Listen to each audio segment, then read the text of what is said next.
participants for day final and the final day of our program. As we reach the concluding phase of the enriching journey, today's morning session focus on a topic of immense relevance and responsibility in every professional space, the Prevention of Sexual Harassment Act. We begin with day with our first session scheduled from 10 to 11 a.m. It is indeed a privilege to have with us our speaker who brings not only the deep legal insight but also the decades of hands on experience in advocacy, training, and institutional implementation of POSH Act. Our esteemed speaker for the day is Ms. Soma Sinha ma'am, a POSH Act compliance advisor and trainer.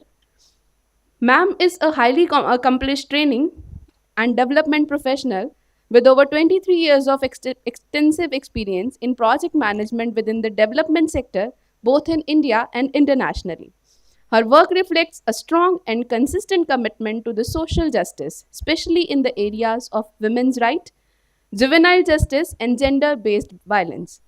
From December 2015, she served as the member of the Juvenile Justice Board, North 24 Parganas, West Bengal, where she handled cases involving juvenile in conflict with law, demonstrating her dedication to legal advocacy and rehabilitation. She has also collaborated with UNICEF as a consultant to the Juvenile Justice Secretariat at Calcutta High Court, further strengthening her contribution to the child and juvenile rights. Ms. Soma Sinha is the founder secretary and the governing body member of the Progressive Planner Foundation, a women's rights NGO based in Kolkata, working for over 24 years to support women, children, survivors of gender based violence, including victims of domestic violence and acid attacks. Her academic specialization in child rights law and human rights add depth to her advocacy on the justice, equality, diversity, and inclusion in the workplaces. She is a certified trainer on sexual harassment prevention and workplace diversity and has conducted training sessions at prestigious institutions such as National University of Judicial Sciences, Kolkata. She has served as the external member of the internal committee across a wide range of reputed organizations, including Aditya Birla Group, ITC Hotel, Novotel, IBIS, Imami Group, IIFT, Adamas International Universities and University, and many more, training thousands of employees, managers, and committee members across the multiple states. With such a vast experience spanning corporate, academic, and government sector, Ms. Soma Sinha brings invaluable practical insights into creating safe, inclusive, and compliant workplaces. We now invite Dr. Kirti Pawar to please present a bouquet to Ms. Soma Sinha ma'am as a token of our appreciation.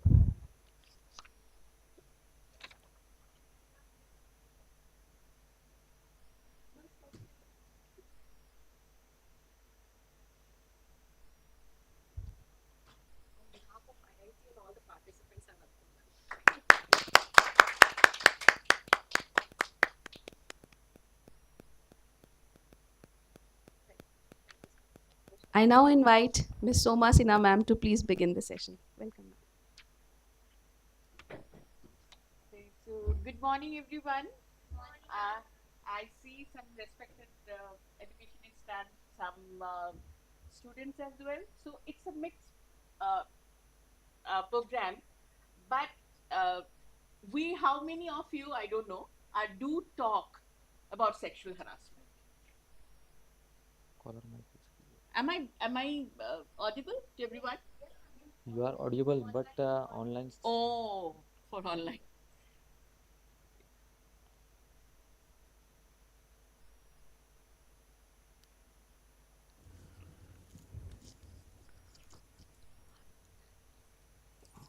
So first thing we need to know that as culture in India, talking sex, even uttering this word at home. Can you imagine asking even your parents talking about sex? It's a complete no. So basically, this is something we don't talk. So I would request all of you, whoever is present there, including, because I won't be able to follow both because it's a hybrid session. I would always also request the people who are attending online, please ask questions, participate, and talk. Otherwise, this kind of thing might not be able to. I mean, just if I give presentation, um, there is no point. So I will try my best to um, follow this structure. We will see in history that why suddenly in India when Devi Durga, Lakshmi, Saraswati for 5,000 years are being worshipped, but still we need a law to protect women from sexual harassment at workplace, education places, and so many other places. So, what is the history? Who actually uh, are the responsible for bringing this act? Then there are certain definitions which are slightly different from our usual understanding. Um, then there is a UGC has framed a guideline. I'm sure you are aware of it, but which is slightly different and which is called gender sensitive. Understanding redressal mechanism if something happened. We all want nothing happen, but it does happen. Process of conciliation. अगर कुछ हो गया, then what to do?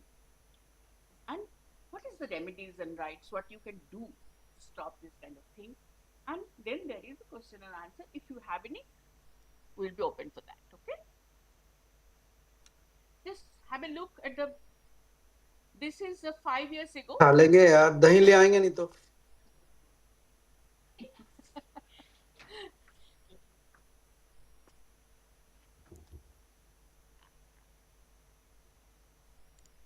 I could not get it.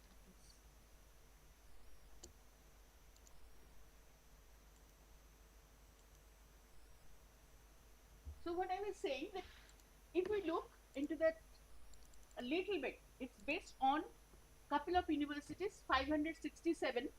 The surveys from where the higher education institutes.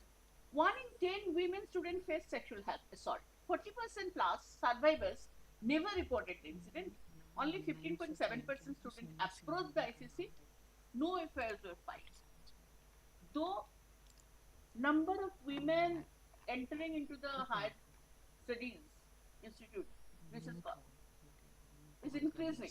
But fear, there is a fear, lack of awareness often stops students to come, and also lack of awareness because I don't know if you have 1,000 students here. Actually, how many of you, those 1,000 students, know whom to go if something happened wrongly to you? And also, we need when we are talking about universities, it's not only workplace; it's an educational space. So you get 18 plus the age gap up to 60, 65 plus also. So there is a huge variety of age, both men and women. And there is a huge variety of persons who are coming for education here, their background, there are so many types of religious background. So those are, it's a complicated place, more complicated than the usual workplace. So, have you heard about this case? Fakir Mohan College in Orissa, Balasore. Have you heard about this case? Anyone? Yes. This ended in death. Now, why? The basic thing is, it is just July last year case. It's not that it's very far. How many long ago the law came? 2013, and UGC guideline came in 2015. We'll see to that. But see that what happened. The student, 20-year female student, she complained to the IC. IC didn't know what to do. July 1, she complained, accusing the head of the department. Administrative inaction, despite filing a formal complaint, the internal committee did not take timely action. Then, outcome, she burned herself to prove that whatever she said was true. After this happened, there was lot of discussion. But as a such elite educational institute, would you like such kind of incident to even? So basic thing when because behind our discussion today is how we could prevent anything of any of such scenarios to happen at all. We can say why should this happen? This will happen. We cannot stop it, but there are ways we could prevent it. Now there is just before 1 year back, I showed a 25 year to a 2025, 2024. There is another case. I'm sure you must have heard about this Abhaya case. And similarly, it has been found in Abhaya case also. It is a medical college. She was a PhD student and a doctor. There was no IC. And why no IC committee? Even no mental health support. Nowhere. Nothing was maintained. During the case, it has been found. So even this has happened, but this continuing. So it's not that it's not happening. It's still there. Whether we like it or accept it, we have to accept these incidents are happening. And many more we don't come to know until some kind of serious things happens. Now, how many of you know about this lady with Gungat? Any of you? Okay. She is Bhabri Devi. She is from Rajasthan. I'm talking about 1992. She is Bhabri Devi. She was working as a Sathin to stop child marriage in Rajasthan. And and she is from Dalit background. She was working from Rajasthan government on behalf of, and then some Thakur, they find it very insulting against the culture of Rajasthan. So they decided to punish her. How? By raping her, gang raping. 4 Thakur gang raped her and thrown her out from the village. After she filed the FIR, after 2 years when the conviction came, the judge wrote, what this Thakur has no test or what? They don't even touch Dalit. They will rape a Dalit lady. So she was not believed just because of her high caste. The upper caste, they don't touch. So you can see the how patriarchy control even decision making of our judiciary. So I'm talking about the date is 1992, when there was no Vishakha guideline. But in 1997, when the conviction came, there is one organization called Vishakha. They filed a PIL to Supreme Court asking who is responsible to protect women when they are working. There was no such law behind that. No such law. Then Supreme Court asked NCPCA to create, because Supreme Court actually thought that right to equality should read along with the right to protection. Vishakha guideline came and they NCPCA created a guideline, and Supreme Court said until there is a law, this should be treated as a law. Okay, 1997 we are. Now 2013. How many years? 16 years. And a death and a rape case of Nirbhaya. It took 16 years after Nirbhaya's death in 2012 for our political class to decide that we need a law.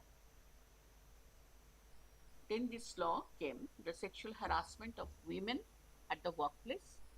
The law is, POSH Act is for women only, for women protection. But there is slightly difference when it comes to the UGC guideline. And what happened in UGC, then they decided we follow a study, though already UGC staff members and students are covered under POSH law, but UGC did a study. After the study, SAKSHAM's report came, and based on the SAKSHAM report, UGC created a University Grant Commission Prevention, Prohibition, and Redressal of Sexual Harassment of Women Employees and Students in Higher Education Institutes, Regulation 2015. So that is actually more, I would say, more advanced than the POSH Act in certain stages. What is the special features of this UGC guideline? There is gender neutrality clause for students. Any gender of the student can complain, including third gender, LGBTQ. They apply all colleges, research institutes, universities. Broad definition of campus. Campus is not only within this. We will come to look into the campus detail. And non-discriminatory safety. So many are like I would like to share one case I have handled. In one university, there is student hostels are within the campus. They have the rule that female student can go to.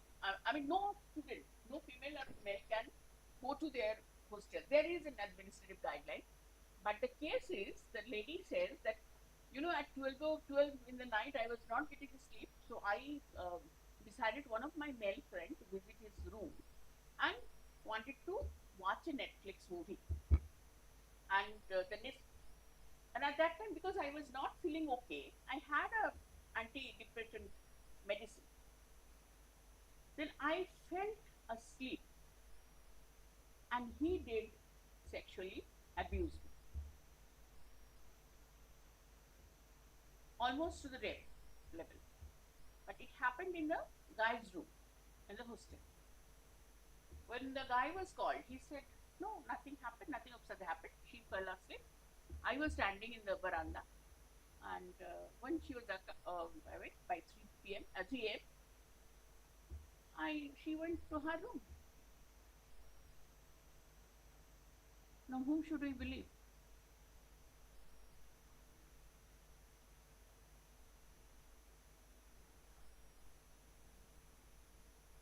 Who is to be blamed?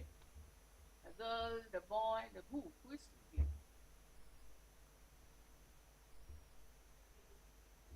Sorry?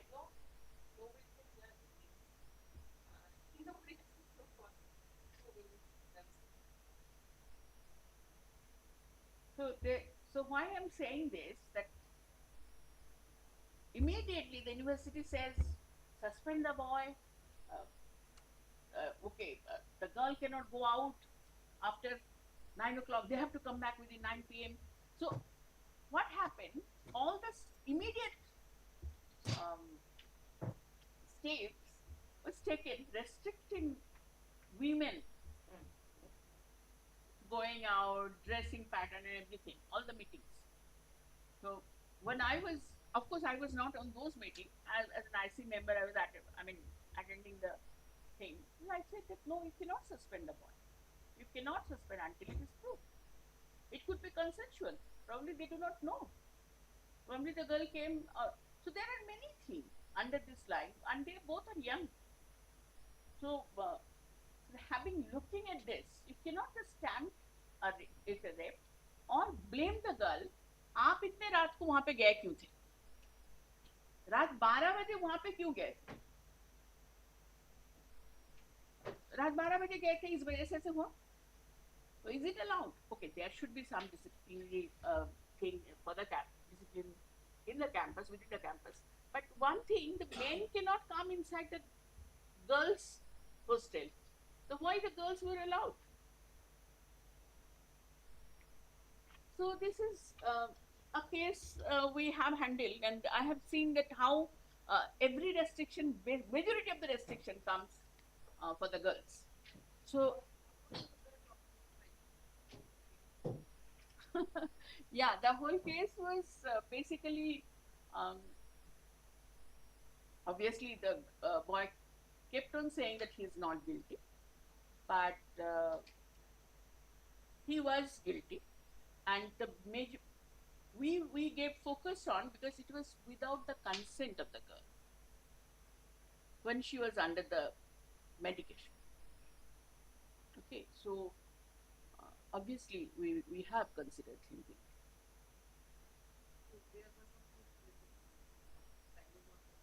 So that I see have the how we have questions, we have witnesses, thorough inquiry on that. Um, so medical report and everything. So based on that, I see have decided the guilty. He is guilty.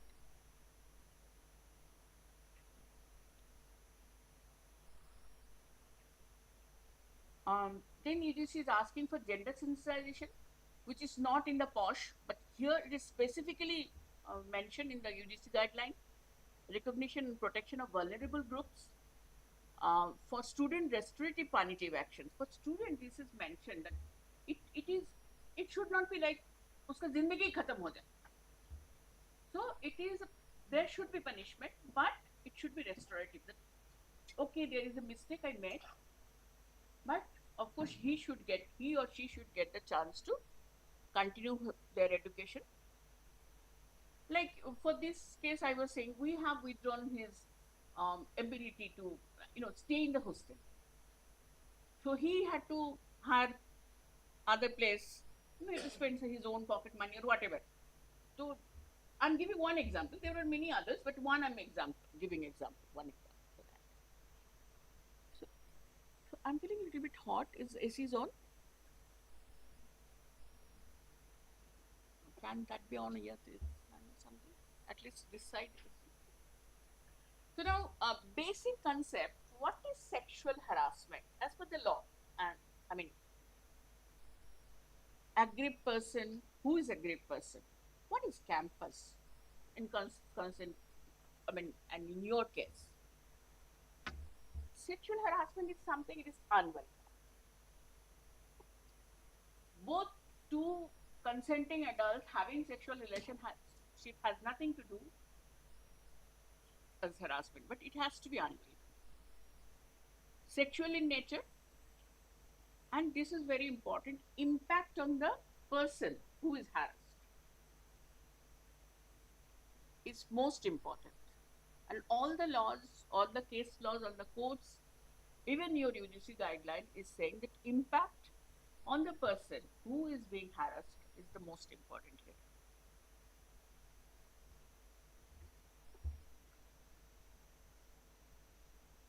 How many types of sexual harassment you can imagine?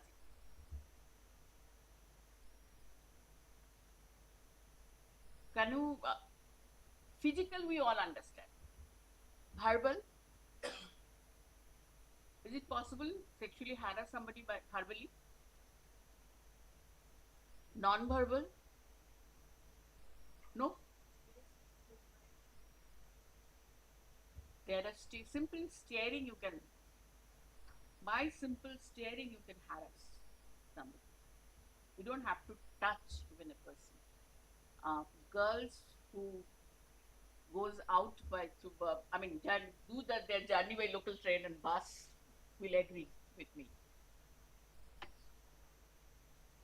Making sexually colored remarks, physical contact and advances, showing pornography. So I'm coming to that. There are two types in the law. They're saying there are two types of sexual harassment.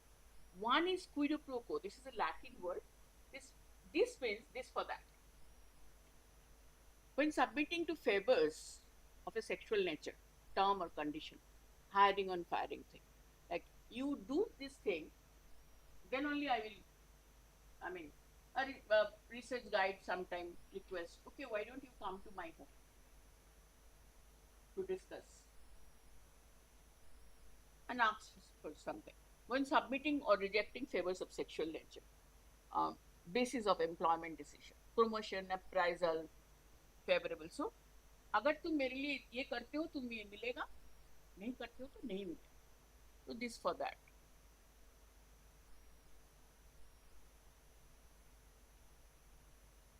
A is a professor. During an interaction with student B, A makes a comment calling B hot. In B's social media picture, looking hot. This comments amounts to sexual harassment. Do you agree? C, a professor offers D, one of C student extra marks on the exam if D performs sexual favors for C.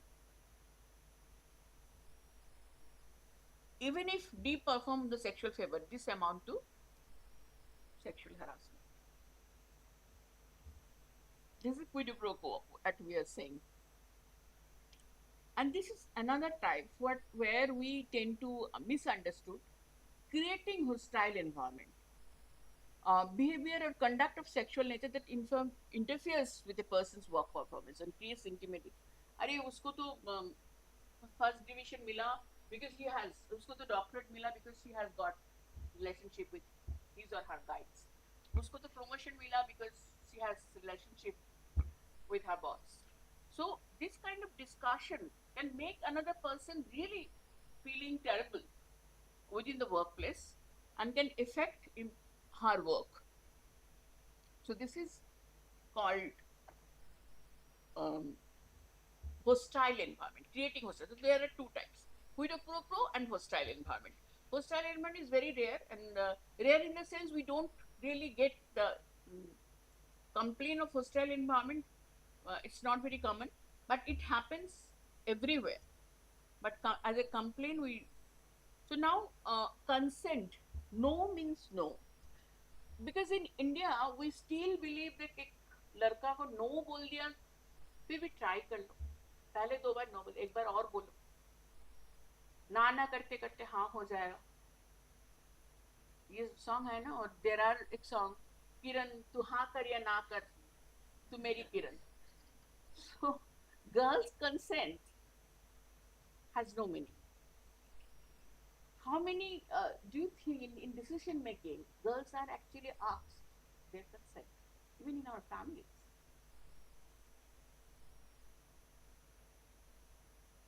Very rare. So this is not in the practice. It's not.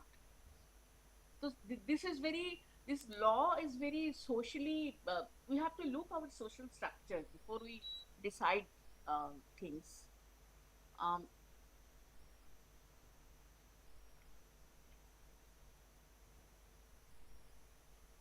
So we would like to just have a look. Can you please come here and just, this one I want to, not the one, other one.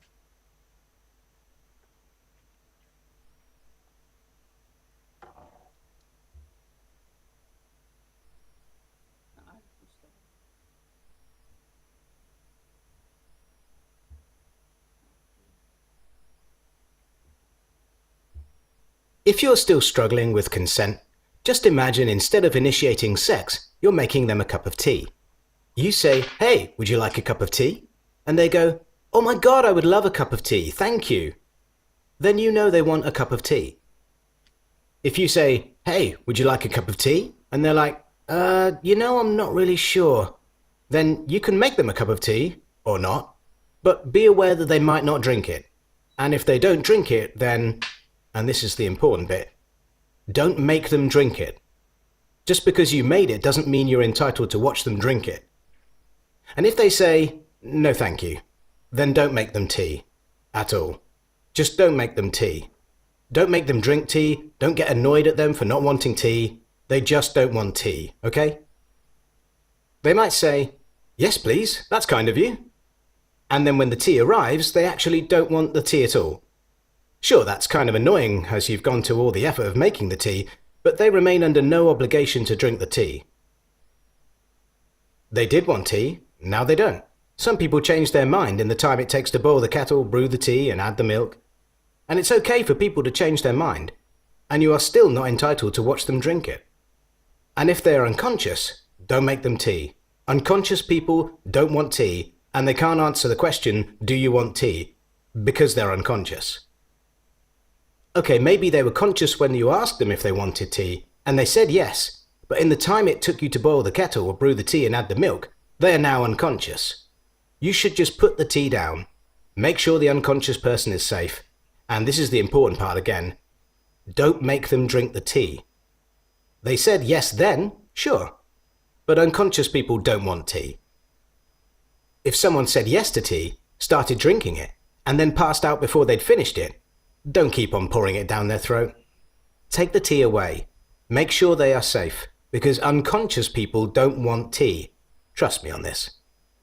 If someone said yes to tea around your house last Saturday, that doesn't mean they want you to make them tea all the time.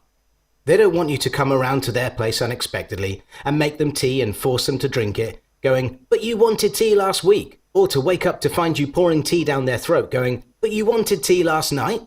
If you can understand how completely ludicrous it is to force people to have tea when they don't want tea, and you are able to understand when people don't want tea, then how hard is it to understand when it comes to sex? Whether it's tea or sex, consent is everything. And on that note, I'm going to make myself a cup of tea.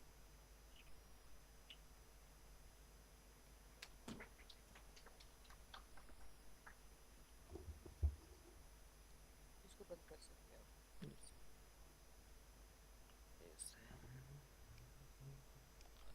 यहाँ से बंद करो।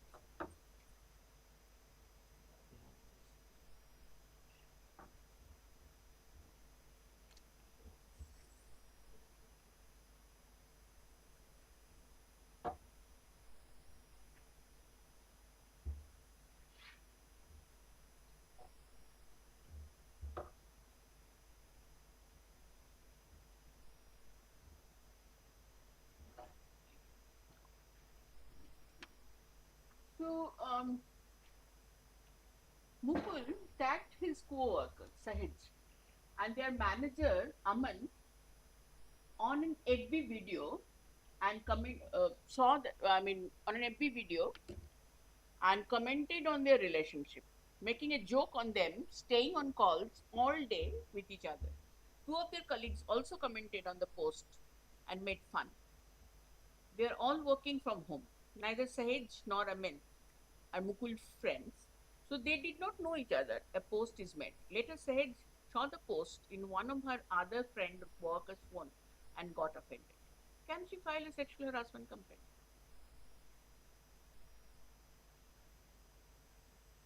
So, how many of you think she should?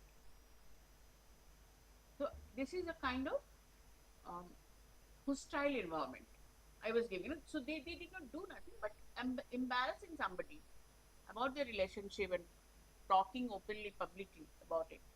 It is harassment. So, this is a kind of example of hostile environment. So, as we were discussing, it could be physical, it could be verbal, it could be non-verbal. So, sexual harassment can be done in many ways. And as I said, the dirty joke, raising sexual topics during the work discussion. Like we have a case where one colleague, both the colleagues, they were very close, but the guy was going through a divorce and it's a very painful divorce. So he used to come and talk to her lady colleague. So she came to us and said that I cannot take it anymore. He's talking so much of his personal life that I cannot take it anymore. So many times it happens that we tend to forget that where is the line? Where is the line?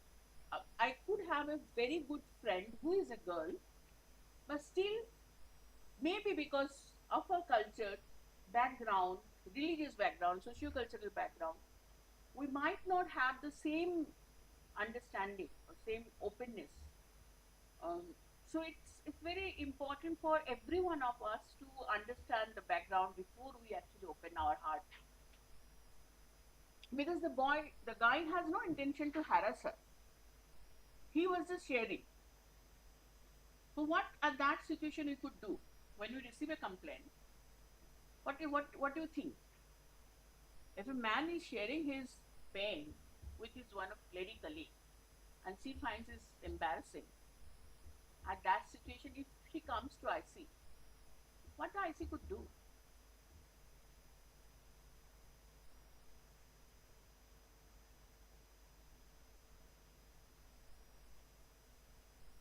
Money. Sorry? Yeah, I know when somebody is human to be upset, be traumatized. So in this case, we have talked with the lady to understand his background and told her that okay, if you cannot tell him, because in many cases women find it difficult to say no, or the line, इसके बाद इससे आगे मुझे मत बताओ, I can't take it anymore. She could not do it because we are not trained. Women are from the very young, हमको सिखाया जाता है कि ना मत बोलो बड़ों से, और जो भी बड़े बोल रहे हैं सुनते जाओ, तुम कभी जोर से मत बोलो. So we are trained in a manner that we are submissive. So many will find that many women till today are very submissive and not that assertive. So we have to take the role of a lady and express him that why, and we have arranged for the counseling for the guy. So there is no punishment for that. So IC is not there to punish. IC is there to protect and prevent and prohibit, of course, because there is a guideline. You need to have a policy, and I don't know, I'm sure you definitely have one, where everything should be written how it. So why I'm discussing these cases, that you can have variety of cases where this could be extreme or very minimal, but IC need to take decision accordingly. But as we have entered to the AI junior, so now especially after COVID, this started, like working from home started, using a phone has increased so much, internet has increased so much. So this, under virtual sexual harassment, there are many incidents we are receiving. We have handled so many last 2 years. Majority of them, these cases, my cases I have handled, are virtually harassed one way or other. Sending WhatsApp, sending small blue film, some body parts which is not acceptable through WhatsApp, photographs of body part. So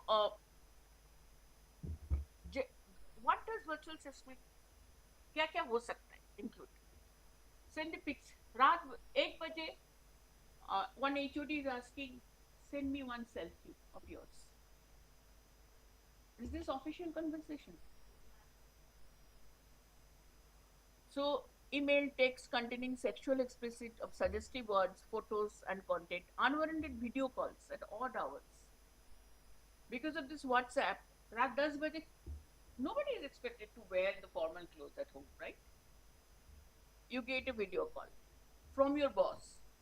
What to do? Can you do that? Even if you, because it depends on what is the pressure of your work. Maybe it's a senior colleague, senior professor. What to do? Cyber stalking, showing pornography or inappropriate content, sending unsolicited sexual content or chats, sexual innuendos and off-color comments on a company chat platform. Like, you definitely have that WhatsApp group of different department, so if somebody is sharing chats on that group or something containing sexual, anything meaning sexually, that can be considered as sexual harassment.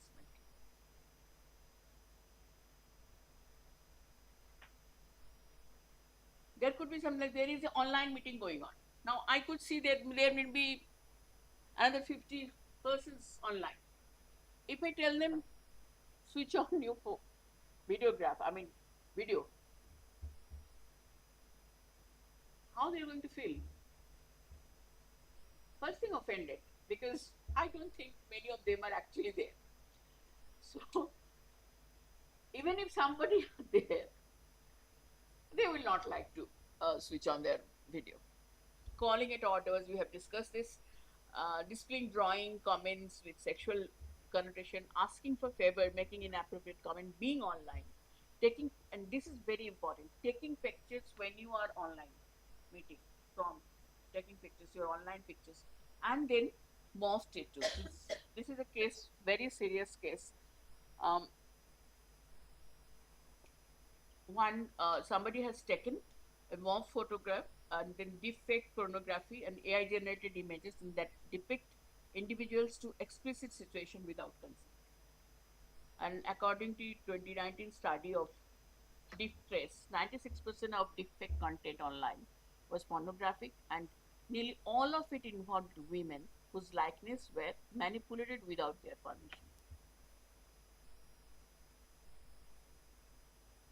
So this is getting very serious, especially the online harassment. And in majority of cases, this person could, because how many of it go for the kahan se hua hai, which IP address? I think they don't have time, or they're not police. So for this, I would always suggest go to the cybercrime for this kind of thing.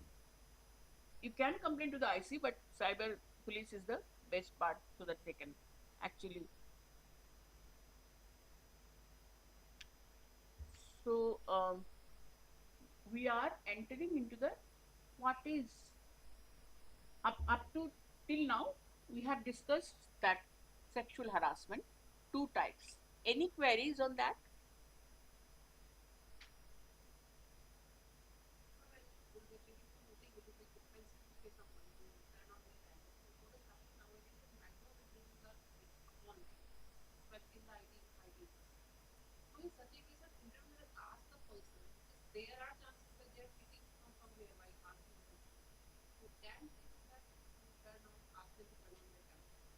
So when you are sending, I would suggest when you are sending the interview letter, mention it is mandatory to be online and in person online. So or your video should be online. Background, for the background check also, we sometimes tell them to keep your background blurred, or on from your side also, you can use the office background logo of your office for safety, so the other people from your family is not shown in the camera. So these are certain preventive steps you can take from the email. Whatever is necessity, mention in the mail. So if he or she is not doing it, he can be disqualified.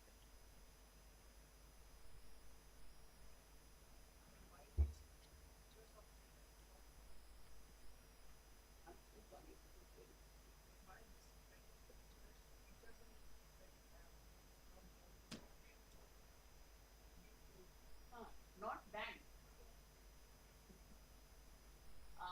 There should be some, yeah, there very recently there is one thing, the clothes related something, I can't remember the software. It was already banned. So you can take off the clothes of any figure, something that is banned. But AI is important from other so many positive things. That only one for this word. I'm sure government is taking steps, but this has to be take steps with the software companies and the government. This what is unique, but how we are going to use a positive thing up to the individual. Whatever you cannot stop. Like we just saw that this act is in 2013, but I show you two cases last year and last year. Very serious case. Both of them ended in death. So law cannot help until we all are aware. Or we talk about.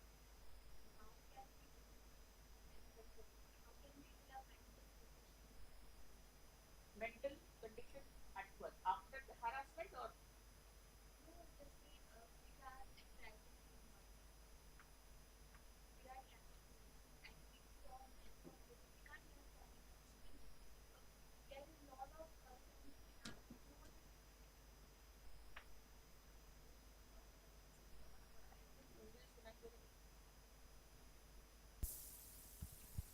There are a lot of persons we can't trust anyone, and most of the cases we seen in school or colleges. So as a student, we how can we aware people for that sexual harassment and the such kind of act? How can we aware people for that? how can you take steps? Yes, I mean, ma'am. you work.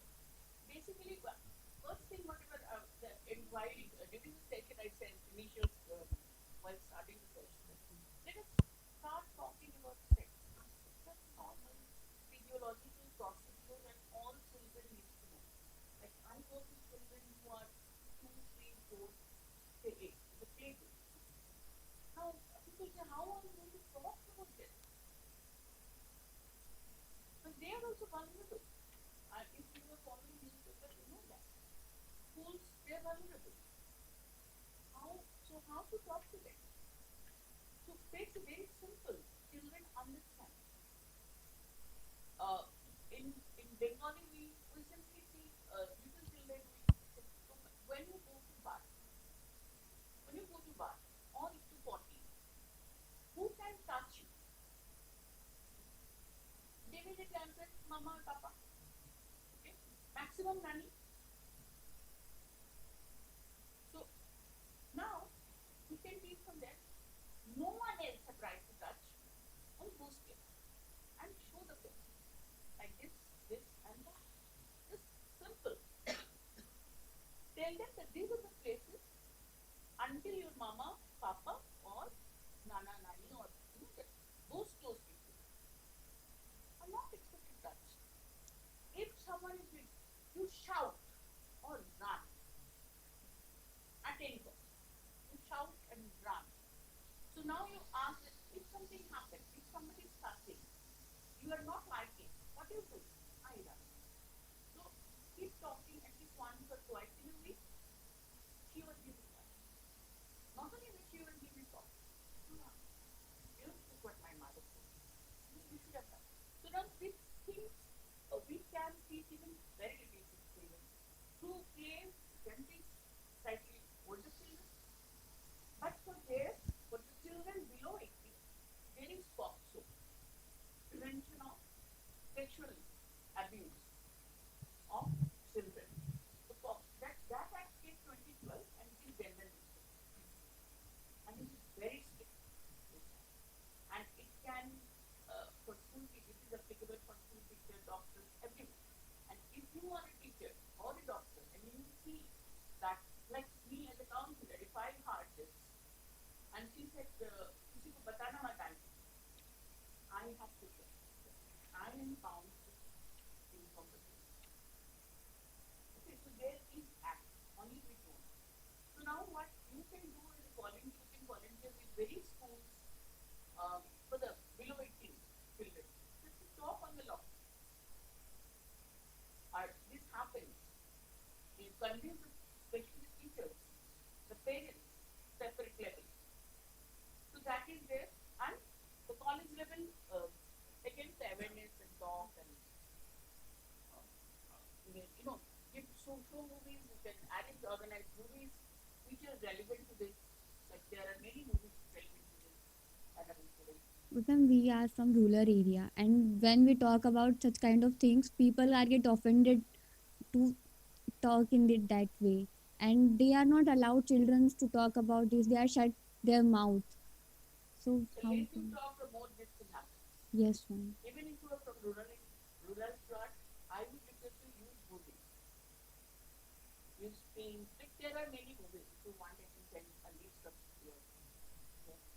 There are many movies, even on YouTube also, available.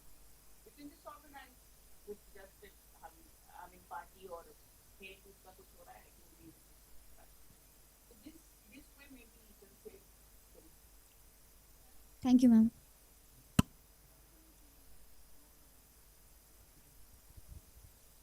When is your tea break, ma'am?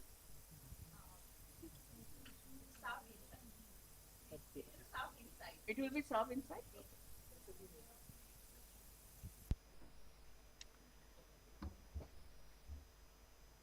So now what is campus?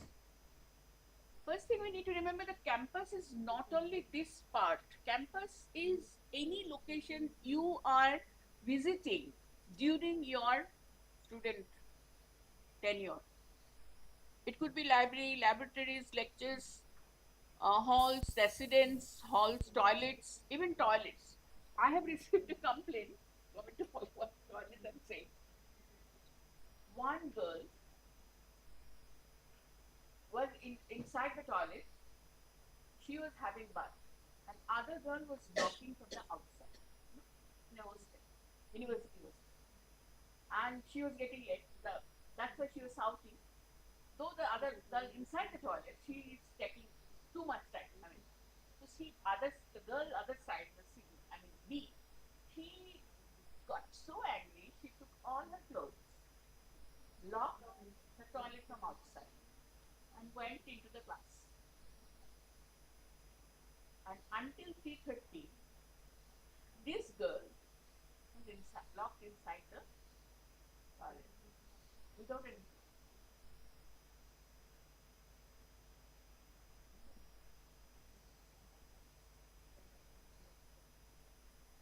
So is it sexual harassment, or ragging, or what?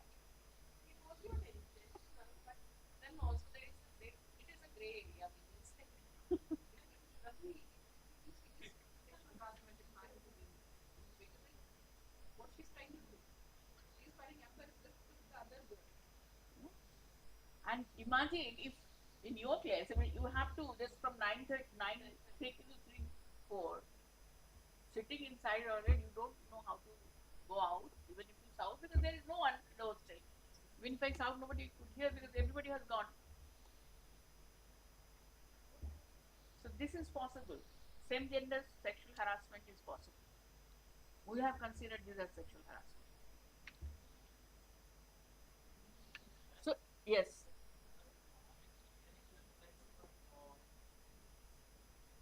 actually a helpline number or as a for a psychological effect, girls usually don't interact with police in having sexual harassment हो, तो boys को वो बोलती हैं कि आप जाओ बात करके आओ। और ऐसा होता है कि मोस्टली ये कहते हैं कि लड़की को लाओ, और लड़की बेचारी वो तो इतने प्रेशर में रहती है कि जाती नहीं है, क्योंकि वो फिजिकली तो मैन स्ट्रांग होता है, तो वो अपने को, हाँ, वो कैसे डिफेंस करेगी फिजिकली, तो फीमेल, हाँ,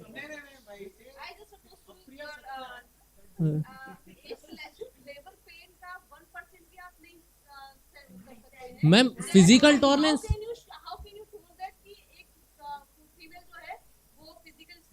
मैम फिजिकल इंडोरेंस अलग होती है, but you can't say that, हाँ, combat way, combat way,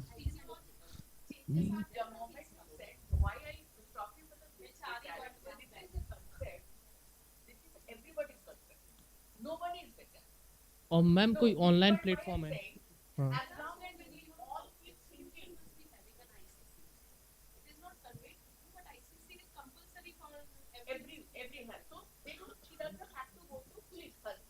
and you in your university, it is mandatory as per the UGC guideline. You should have a counseling facility. Okay? So for any girl today, if she is finding it difficult to get out from, she can approach the counselor. Okay, number one. Then there is IC. IC is supposed to be support her for everything. And what can IC do? I will be coming to that.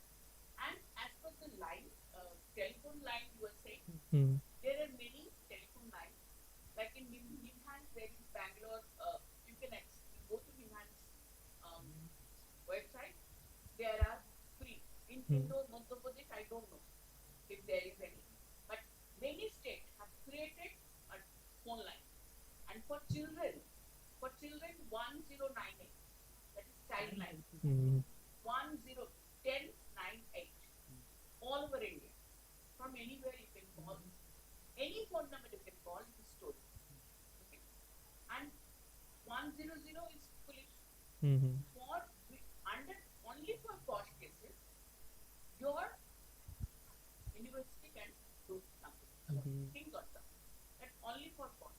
Because many organizations, they have created particularly for posh cases, particular email ID or hotline, safety line within the campus.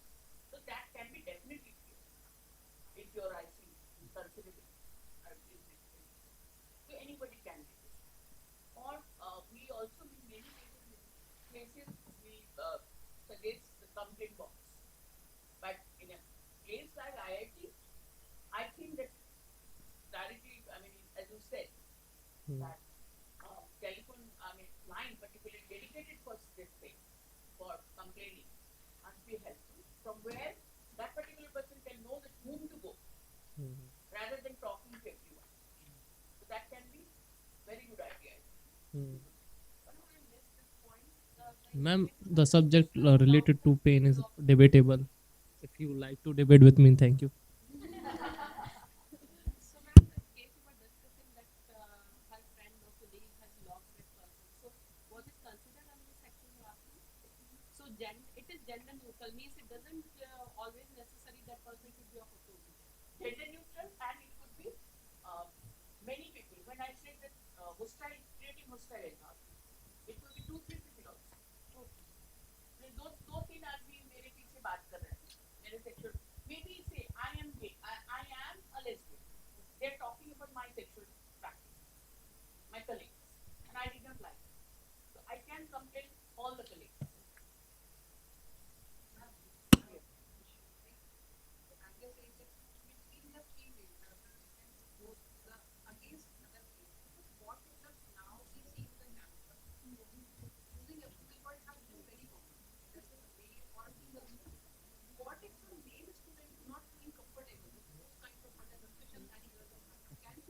Yes, yes. As per UGC guideline, students are can any gender. As per UGC guideline, students of any gender can reach to IC and complain for sexual harassment. Like F word is a very common word now. Though Calcutta High Court have given an order that calling darling an unacquainted lady should be considered sexual harassment. So now it's very difficult to who is going to feel hurt with what words. So campus is when you are going for a picnic or a study tour or study trip. So that those things. Also, if you have a big bus, drop off facility, pick up facility. Those bus, something happened within that car or bus. So those are and sports competition. You are going there on behalf of your organization. Something happened there. You can always come back and talk to your IC. Any place where other activities are being conducted when a person is participating in the capacity of an employee or a student of the higher education institute. Now there is a term called aggrieved person.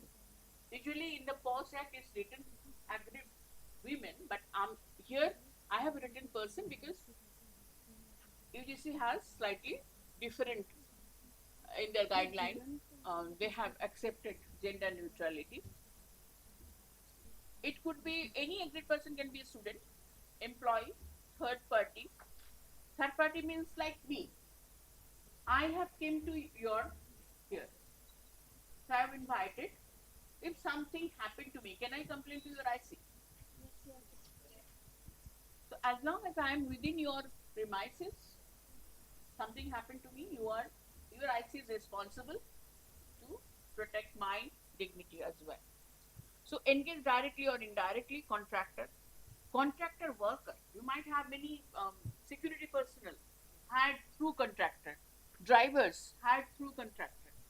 So those persons, female persons here, working for remuneration or voluntary or otherwise, terms of employment may be expressed or implicit.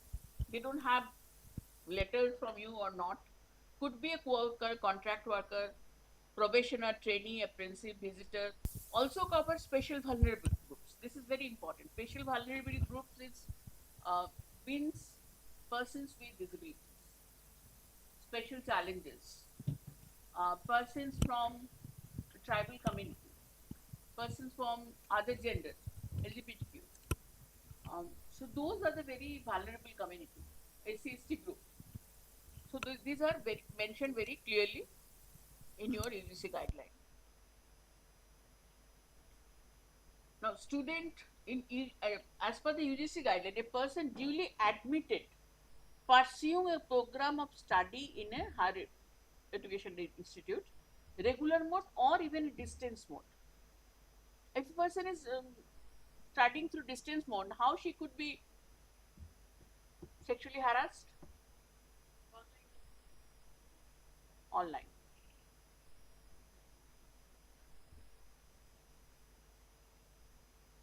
A person who is in the process, like he came here to take admission, maybe 3-4 times he or she needs to come, and something happened to her within the campus. A student participating in any activities organized by, that I have already explained to you. So these are the student, and here the gender neutral. For UGC's case, gender neutral, but for workplace is not. And includes person, as I just said, that women, men, and third gender, according to NALSA judgment, third gender include persons with identify as neither men or women. Additionally, it is also stated in Regulation 323 that any and HCI must protect groups that are vulnerable to sexual harassment by reason of their minority identity. So people from minority community are also considered as special or vulnerable group. Now, who is employee? Employee also have a definition. Again, I said that very broad definition. Daily wage basis, a person who is working, there is no requirement.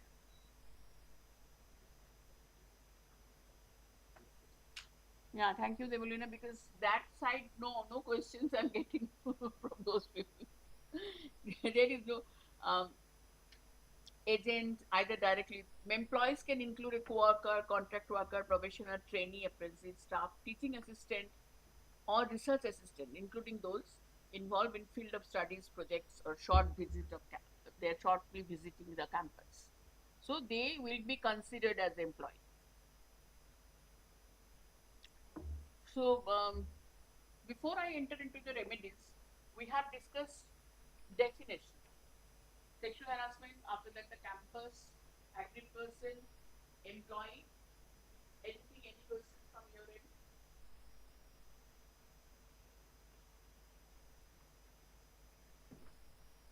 Or any thing, I mean, you have heard, you have read, any kind of What kind stories? of legal actions are taken against the person who is harassed? The other person. I'm keeping it gender neutral. So, what's the legal consequences? This is um, in India, and now the IPC is gone. This is dissolved. BNS, Bharatiya Nyaya Sanghita is on. So, as per BNS, earlier also, sexual harassment is a criminal offense.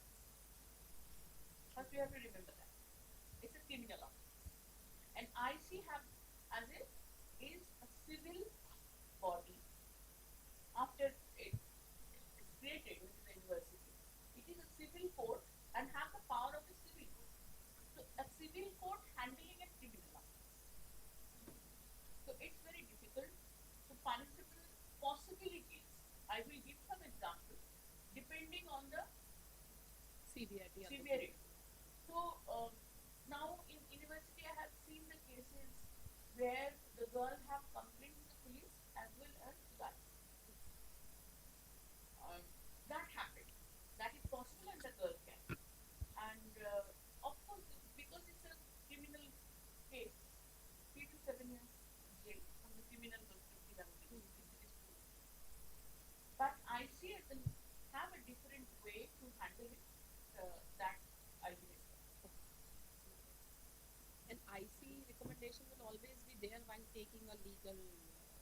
It is mandatory. IC's recommendation, whatever IC has to write a report after the inquiry. And it should be a reasoned report. That when you are saying somebody is guilty or even not guilty, or so you have, or a false complaint, you have to give reasons.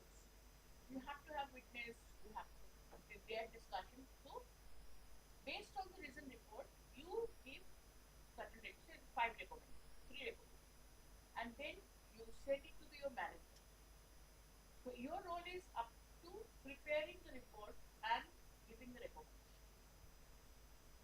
Then management have 60 days time to finalize the recommendation. Even if they want to change something, the recommendation, they have to come back to you. they're not supposed to change anything, but even if they want to, they have to without your consent. I mean, IC's deciding officer or IC. So the whole process is civil court manner will go. IC will function as a civil court and they have the power to do that after this formation. Because from the legal perspective, you should always remain in the IC because that doesn't happen. Actually, it is a mandate from various agencies that we have to have an IC for even for AICT, a single department also they are planning. So we normally claim that we are going to use the IC which is already there by the university. So legal knowledge should also be there, or it will be with the domain specific person who will do it. Many IC don't have legal person. So because there is in POSH Act there is a formation format for and for the CUC guideline there is a format. I'll show you the format who should be there to IC to be acceptable legally. So, and none of the person can be represented, respondent or active, represented by the legal person. Advocate. So there is no mandatory thing that you have to have. If you have one, it's good. But if you don't have, that is not mandatory.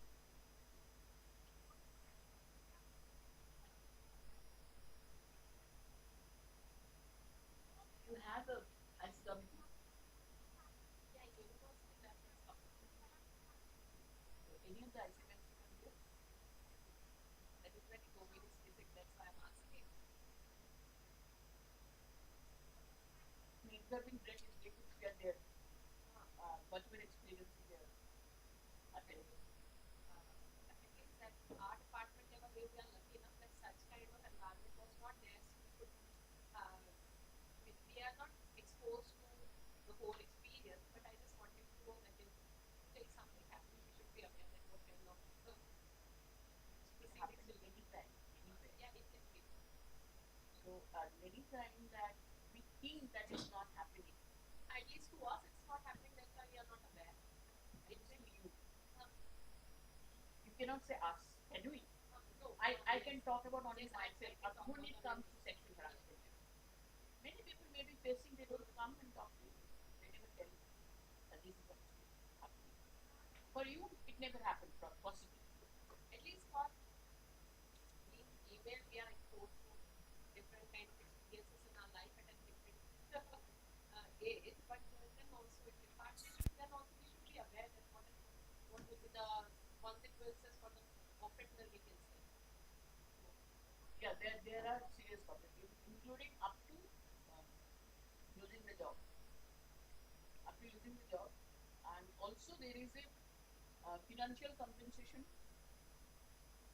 in case the person has lost the ability to find a job, or she had to, do a lot of expenditure for her treatment.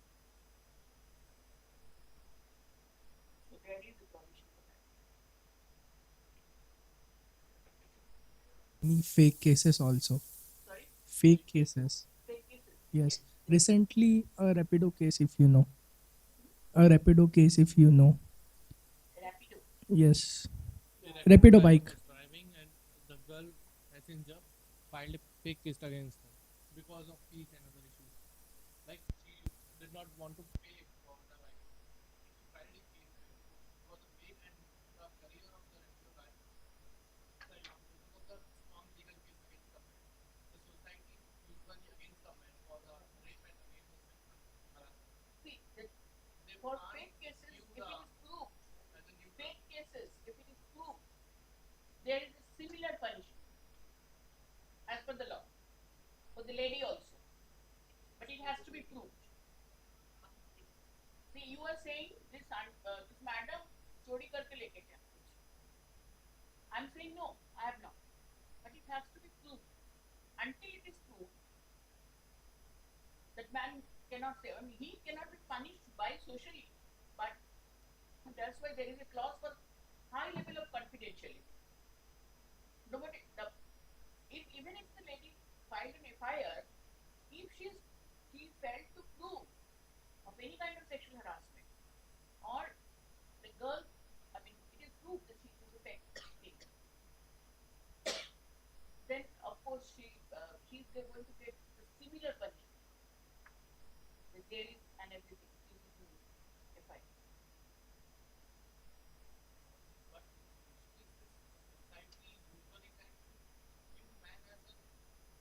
Perpetrator मतलब तो बोलो ना आप लोग इसने कुछ किया है.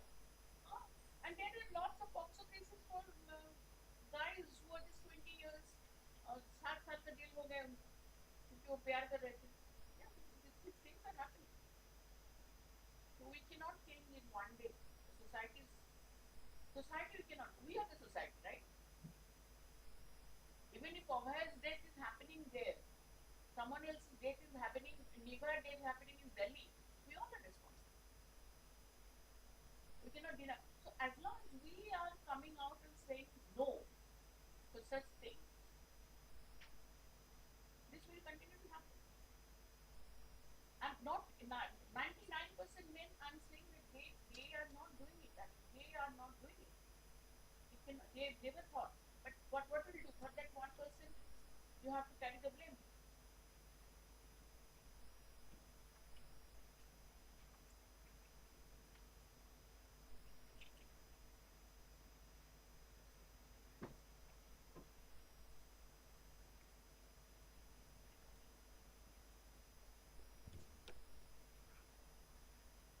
So now I'm entering into the remedies and protection part.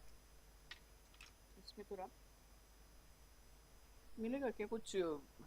नहीं, पानी नहीं वाला टिश्यू पेपर है.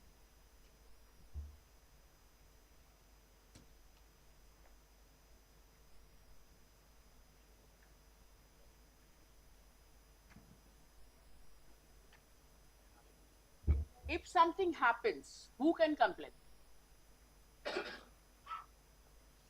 खुद कंप्लेन कर सकते हैं, self, in case of physical और mental incapacity.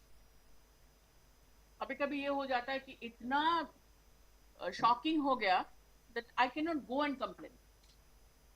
Maybe that particular lady is pregnant, or maybe somebody at her family died. So at that situation, in case her relative, friend कर सकते हैं with her consent. Oh, thank you. Friend कर सकते हैं with her consent. Friend or colleague.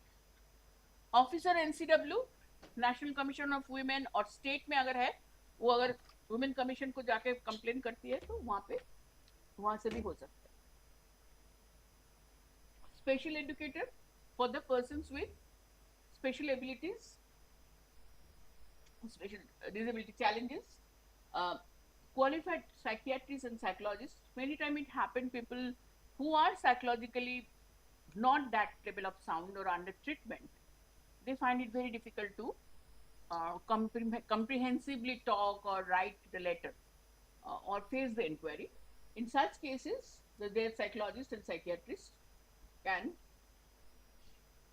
of guardian under whose care, like in our case, we used to run a home for persons with intellectual challenges. So with her, something happened. One day she said that, "Madam, I don't want to go to the job." और उसको बहुत तकलीफ से हमें एक job मिला था. So I was angry with her. Why you are not? तो कभी कुछ नहीं बोल रहे थे, नहीं जाएंगे. 2 दिन चला गया तुम्हारा तो जॉब चला जाएगा. तो वो एक काफी में काम करेगी. तो वो जब आई, मतलब जब उनके साथ अच्छी तरह से हम उसको थोड़ा काम करके बिठाया, then she said that she was abused by one of the guy behind a big fridge and all that, everything, I mean whatever they, on behalf of her, I complained. She could not write complaint to the company, and they immediately took the decision and they changed the place of the job for the girl and sacked the guy. In case of death, legal heir, husband, father, mother, children, they can complain to the IC. So IC can receive complaint from so many places.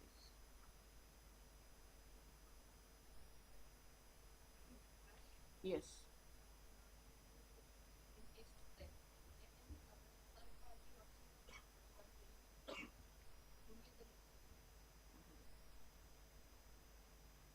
Because they don't have, after death, she or he cannot write the consent. Na?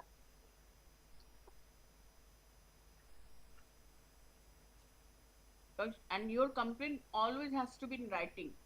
Without, no verbal complaint is acceptable. So that's why, and the moment a complaint received, it's become a legal document. Received by IC, it's become a legal document. Okay? So this, for your cases, ICC is called Gender Sensitization Committee Against Sexual Harassment. This body is established in higher educational institute and universities in India to prevent, prohibit and address. एक सब कुछ एक है, खाली gender sensitisation की part है और student के लिए जेंडर न्यूट्रल है. Now, as I was saying, that who can be in the ICs?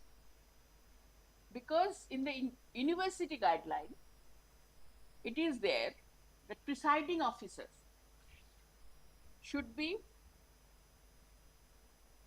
somebody very senior faculty member, employed at senior level. And she should be a woman. She cannot be a man. She should be a woman. It is clearly written in the POSH Act. Then next, 2 faculty members and 2 non-teaching employees should be there. 3 students, one is from graduation level, master's level and PhD level. And 1 member from amongst the non-government organizations or associate committed to the cause of women, a person familiar with issues of related to sexual harassment nominated by the executive officer. So basically, you see, there is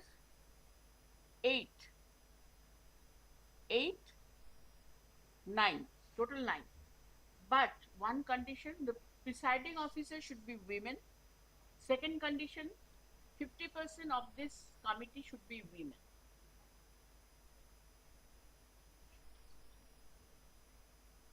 So if you are creating or if you already have a committee, please see that if this is you are following.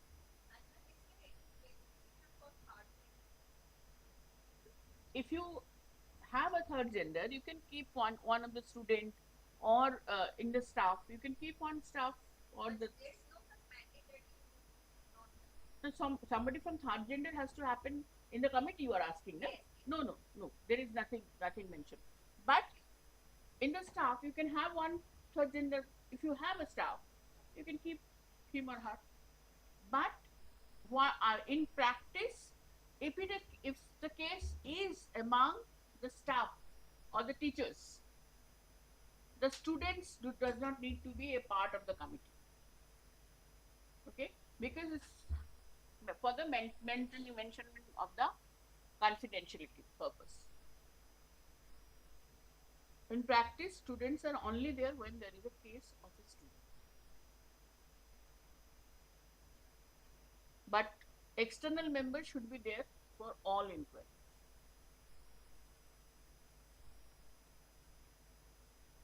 Any questions up to? But in workplace, as per the corporates, they need the minimum 4 members. Presiding officer, external member and 2 other members. And 50% should be women. But in your case, this whole should be, and this student can be elected from the student body and come, and you can change every 2 years. You can change. In corporates, they are changing in 3 years, but in here UGC guideline they have given 2 years. You need to change.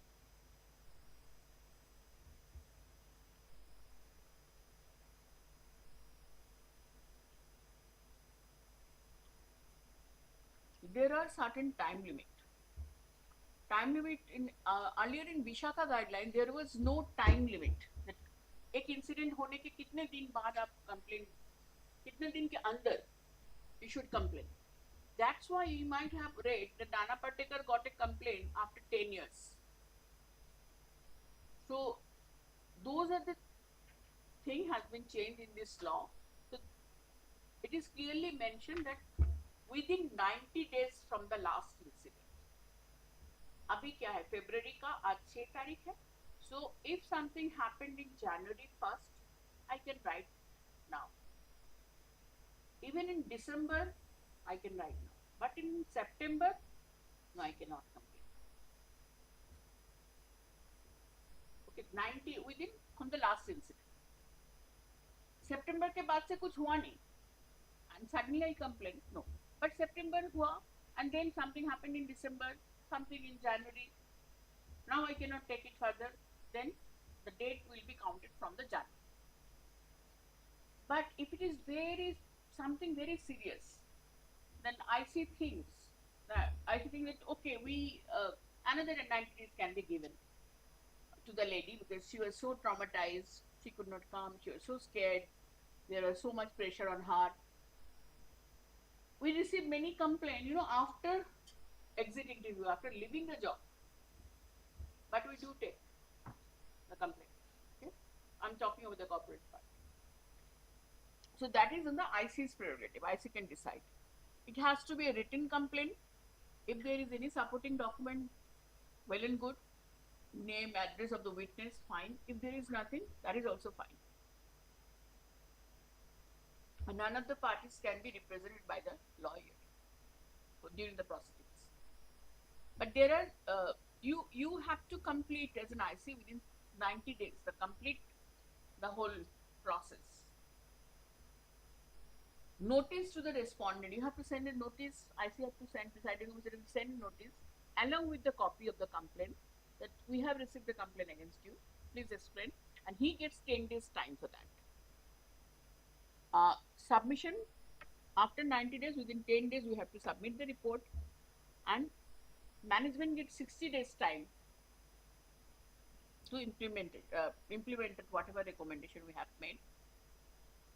Still, if you are not happy, any of the party, for many reasons they could not be happy, they can appeal within 30 days.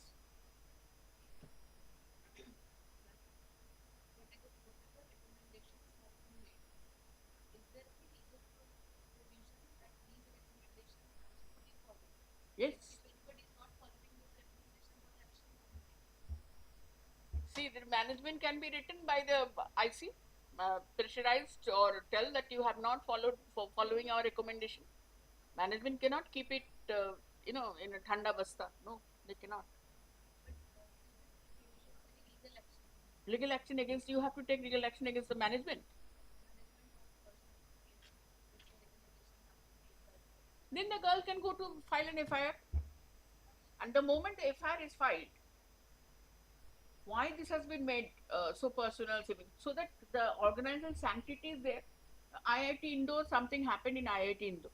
The moment it goes out of your campus, the good name is gone of IIT Indore. The trust, maybe for 50 years you have built, is gone. So it's up to your management whether they will allow this to go out to the police. Because the moment it goes to the police, it is open to everyone to access. Okay, so it's up to your management whether they will accept or they will allow. Because this girl or whoever they can have the right to go simultaneous case. If this is serious, we always suggest go and file to the FIR to the police. But as soon as it goes to the police, we have no control. We have to give final report, and management and no one has control on this.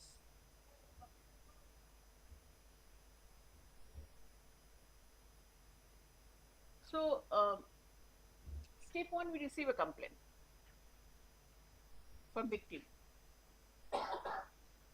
We meet complaint separately and the respondent. इसके against में complaint हुआ, IC को meet करना within 7 days.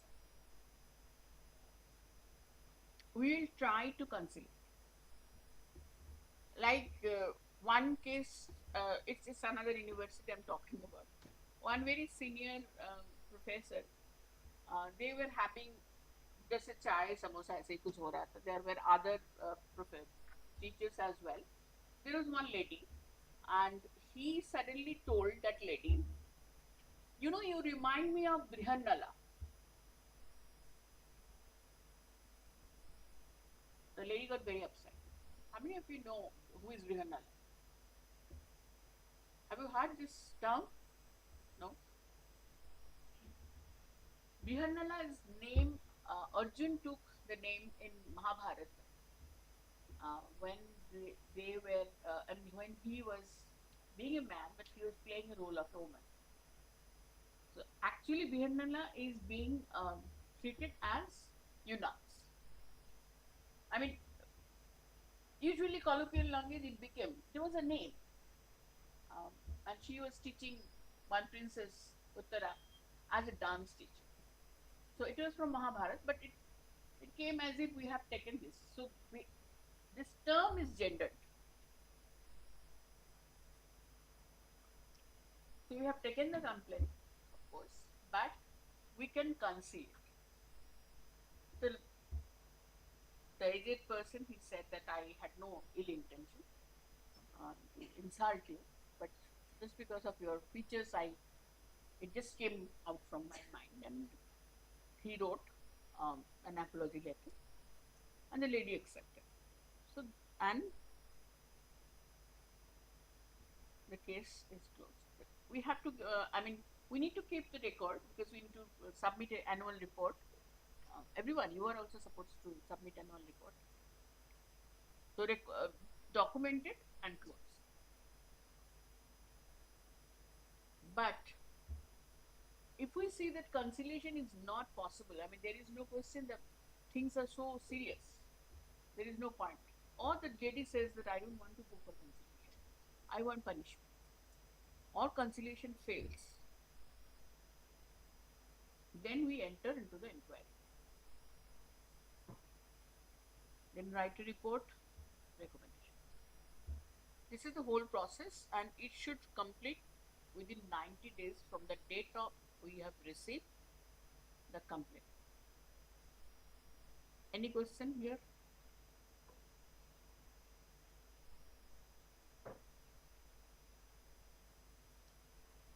Okay, this is little bit legal, but all IC members are expected to maintain the principles of natural justice. That means they cannot judge. Like say, if I am a part of the IC committee and my daughter has complained, can I be a part of the IC committee?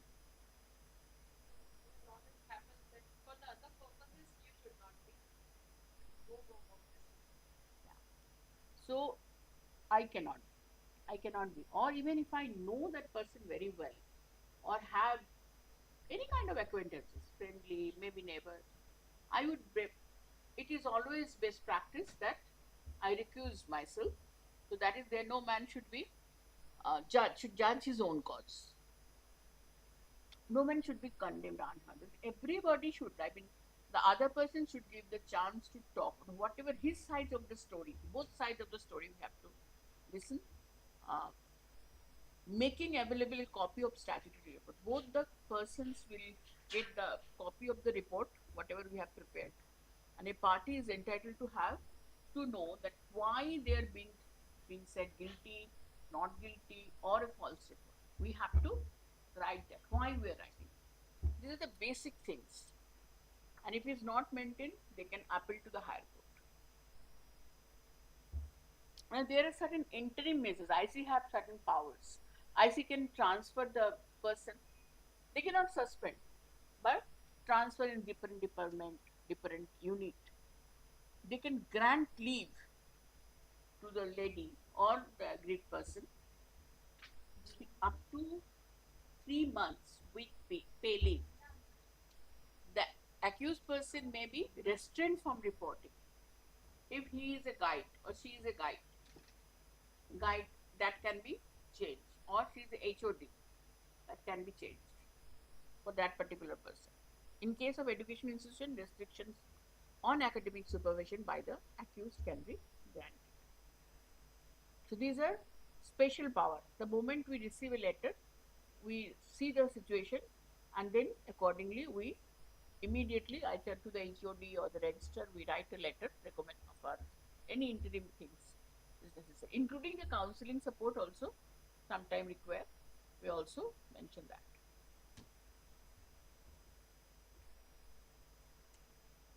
We can provide assistance, our role to the police if it is necessary.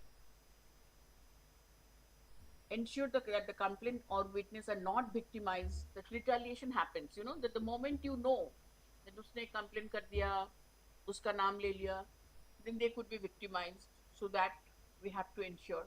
So that is confidentiality is maintained very strictly. Ensure that there is no retaliation or adverse action against the complainant. Like वो तुमने मेरे case में complain कर दिया, तुम्हारे पास करना ही मुश्किल हो गया. तुमको मतलब there could be many things in the college scenario.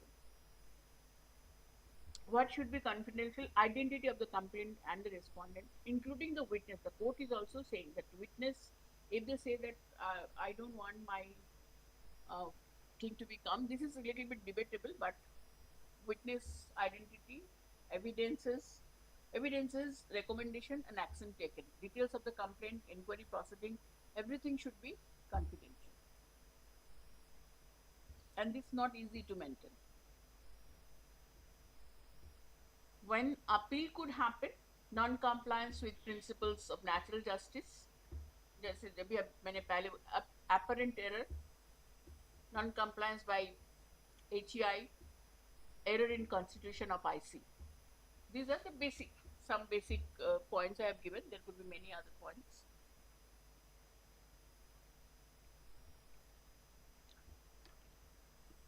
R is a PhD student at a university studying microbiology. Her guide, Dr. B, is a middle-aged man known for extreme impatience while dealing with new students.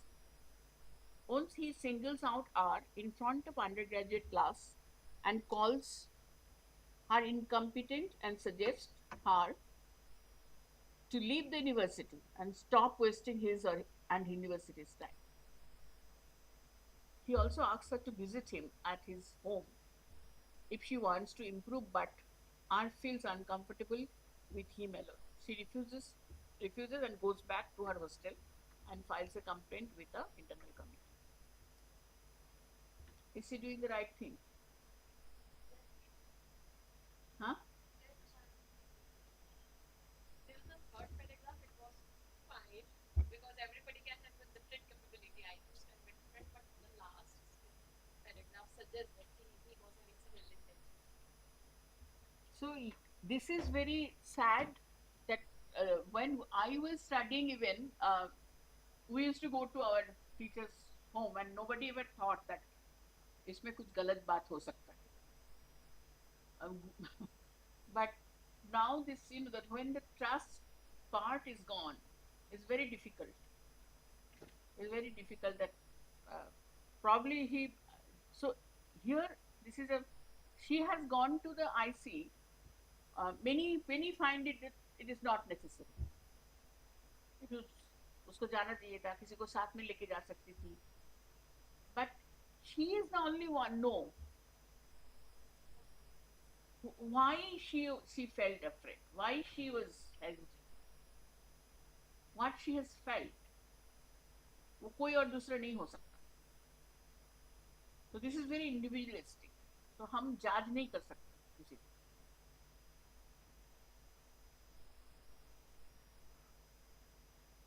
So malicious complaint under section 14 of POSH Act, false complaint, false witness और evidence, इसके लिए similar punishment है. और अगर act कोई भी IC का confidentiality तोड़ते हैं तो उसके लिए भी punishment है. So this is for your information. But malicious complaint के लिए, false complaint के लिए punishment है similar punishment. Section 14 POSH Act में जाके आप देख लीजिए. को मिसअंडरस्टैंडिंग हो गई तो हाँ होते तो है. हाँ उसके लिए फिर पनिश करेंगे। नहीं, वो तो ऐसी बात करके देखेंगे ना। मैंने पहले बोला ना, कंसिलिएशन एक पार्ट तो है, मिसअंडरस्टैंडिंग हुआ है कि नहीं हुआ, उसके लिए तो हम बात करेंगे। तो कंसिलिएशन अगर हो जाए तो पनिश करने की कोई क्वेश्चन ही नहीं। किसी को अगर किसी ने कुछ बोल दिया, जैसे एक ऑफिस में एक बंदा ने एक पार्टी के बाद कुछ फ्लावर लेके एक लड़की के पैर के नीचे बैठ गया और मैरिज प्रपोज कर दिया। Is it sexual harassment?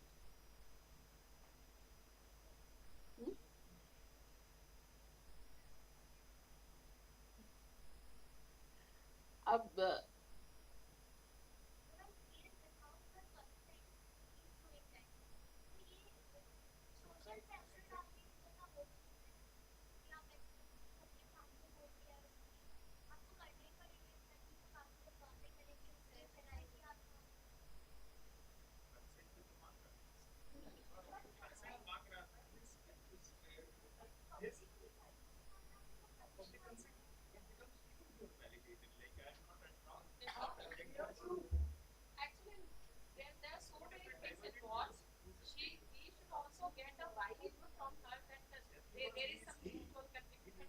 वो हुआ क्या था, वो बहुत दिन से कोशिश कर रहा था। उस दिन तुरंत कुछ पी लिया और उनका दोस्त उसको बोली दे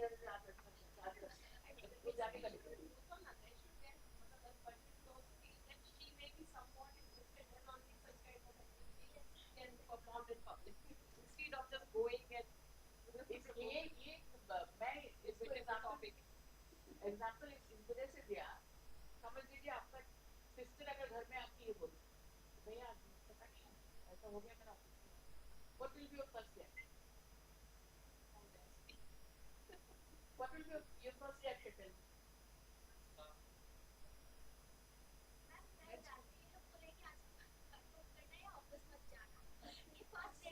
सिमिलर थिंग एक्चुअली हुआ था इस लड़की के साथ। जो कंप्लेन हमें मिला वो लड़की के खिलाफ नहीं मिला, वो ये मिला कि मैम मेरे घर में जब मैंने बोला तो they have stopped me going to the office, please do something so that I can continue with the job. So it's not what we are talking about. Our society still cannot.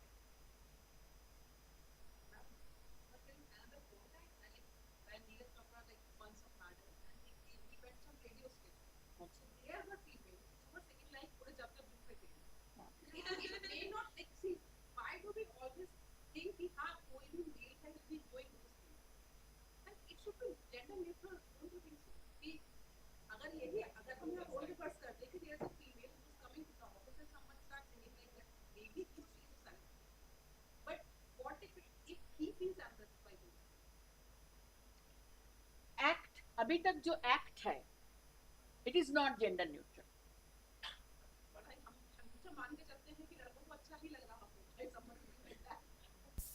Act का जो background है वो अगर देखेंगे, 12 साल पहले ये act आया, तब उससे पहले से आया है, पूरा फीमेल को सेफ्टी को लेके एक्ट आया। तो act is not for main, it is not gender neutral, act is not gender. Yes ma'am, but वो तो फैन है, चेयर कर रही है, उसमें कोई गलत चीज थोड़ी ना है। उड़े उड़े जुल्फें तेरी, ऐसा कोई कुछ गलत थोड़ी ना उसमें। नहीं, आप कुछ भी कर सकते हो। हाँ। आप कुछ भी कर सकते हो। हाँ मैम, वो तो रहेगा, लड़कियों को हर बार फायदा रहता है सोसाइटी में। हाँ हाँ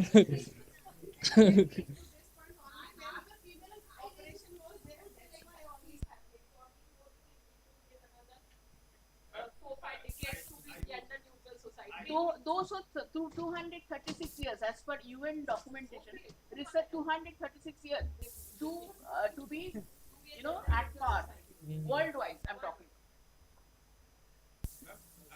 I just want to share one experience. I can be loud enough. I'm a sister.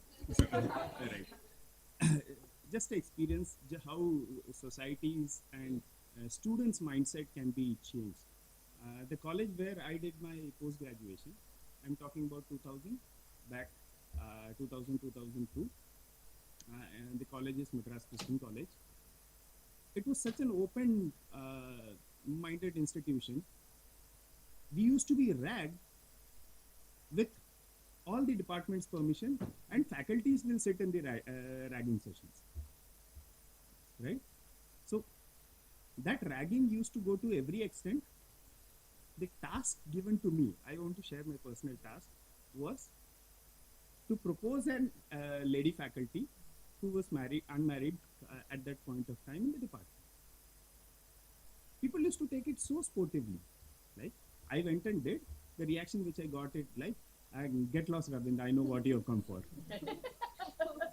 Like, and this session used to happen on a one-day picnic organized by the department. 4 buses used to be full. We used to go to a beach or something, somewhere, and have this session. So because of these sessions, students used to be so comfortable with the faculty. There was no requirement of this internal committee only. Every faculty, every staff, every senior, every research scholar used to feel like an internal committee. Students used to be comfortable to any extent. Like, at one point of time, our class went to our class professor and told her that, "Ma'am, आज आपके class नहीं लेनी है, आप हमको पैसे दो, हमें movie देखने जाना है." And she did give us. And that is what I thought, like, maybe society needs to be changed, and there can be not a single point solution. There should be, these things should happen from multiple angles. I would also like to extend what you have said, sir. If you are a teacher, sort of a person who was in charge of the whole department, he or she is approachable and available to the student, then there would be any need of ICS, sir. If the student can come to us, recently we have gone to us that they have complained about some visiting faculty. So we have taken it seriously. We have banned that particular visiting faculty from our syllabus at all. I think future we are not doing it. So if we will be approachable, then there won't be need of just a conciliation is a part of question, but उस level पे पहुंचने के पहले ही अगर आप open रखना environment, तो things won't go to that level. Yeah, sure. I mean, but what he is saying, society, what I currently, because during my 20 years, almost 20 years working with parents, children, and somewhere I found the parents have lost the trust from the teachers. I don't know why. I have no idea why. And that is actually the children also carry, because I have seen parents discussing against the teachers in front of them. And from very childhood. Ma'am, commercialization of education is one of the reasons why this trust has been lost. And I'm saying this with all the conviction as a teacher and also as a parent. So now, because children are seeing from the teacher is not supposed to be believed when he is coming to the college, or she is entering to the college. She has learned this already. So there is a bell already ringing inside his or her head from the school thing. So there are lots of things I think that we need to look into in our education policy or whatever we talk about. Though I'm not in education, but I have seen with children talking.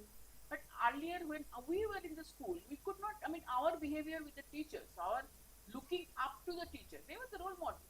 So, but nowadays it's not. Nowadays it's not. Very recently, I read three children, girl children, 11 class to 16. They have jumped from the 9th floor. They were not going to school. And what the parents were doing. 9th floor, if somebody is living in the 9th floor, they are from the affluent family. And they were in love with the Korean culture. And because their father wanted him to, and because he was under debt, he could not send them to the school. What the school teacher were doing? That why these girls are not coming? What the neighbors were doing, that why you were putting your 3 girls at home? So we have to look also to the society, culture. Many things have changed. Many things have changed, and whatever we bring the law, until we change, nothing is going to change. But because these are regulations and law, we have have to mention. So this is a sample of penalties. This is side is yes. Ma'am जैसे कि industrialist हैं Elon Musk, Jeff Bezos and Donald duck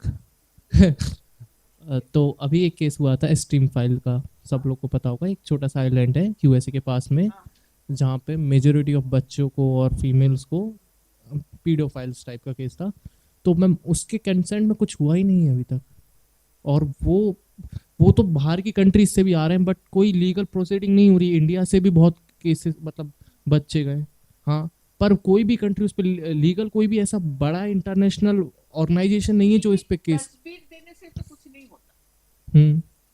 अगर मेरे साथ कुछ हुआ है तो मुझे कंप्लेन करना पड़ेगा। Legal system does not go with तस्वीर। मैम वो तो बच्चे, उनको क्या पता, उनका पेरेंट्स को करना पड़ेगा। उनका मैम उनके पेरेंट्स ही नहीं, इसलिए तो वो वहां पहुंच पाए। उनका जो गार्जियन है उनका, वही मैं बोल रही हूँ, पूरा एक सिस्टम है। जब भी आप you want some legal thing to happen, it is there is a system. खाली आपके साथ किसी और का तस्वीर दे दिया उससे कुछ नहीं प्रूव होता।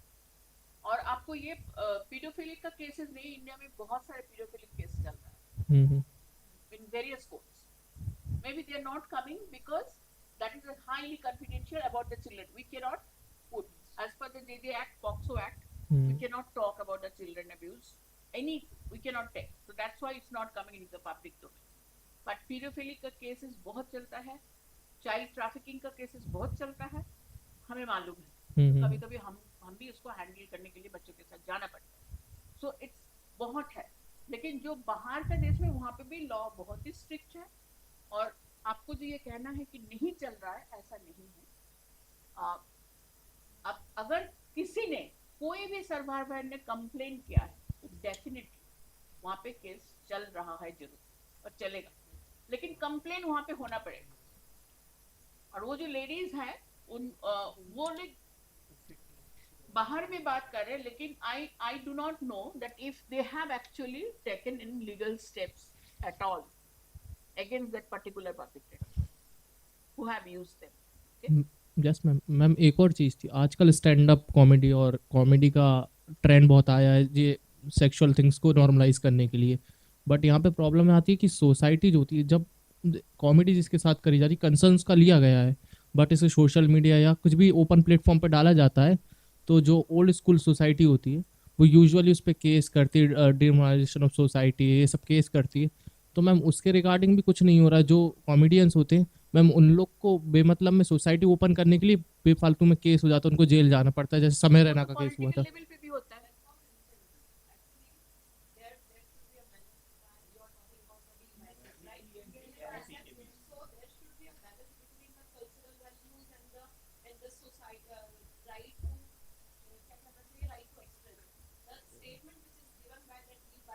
No, ma'am, I was not talking about beer bicycle. Yes, ma'am, latent, Indian latent. But the statement which is given by that person, he also acknowledged that whatever he said, it's not there. So there should be a balance between it. So you cannot justify the right to express that they can say anything they want in the public domain. Ma'am, In the public domain. In a closed room environment, if you are doing it in your local, that's perfectly fine. But when it's public, you should think about the cultural values of the society. Ma'am ऐसा होता है कि कभी कभार वो लोग concern दे देते हैं कि आप ये चीज़ें बोल सकते हो, फिर उसके बाद वो फिर वापस बैक स्टॉप डाउन।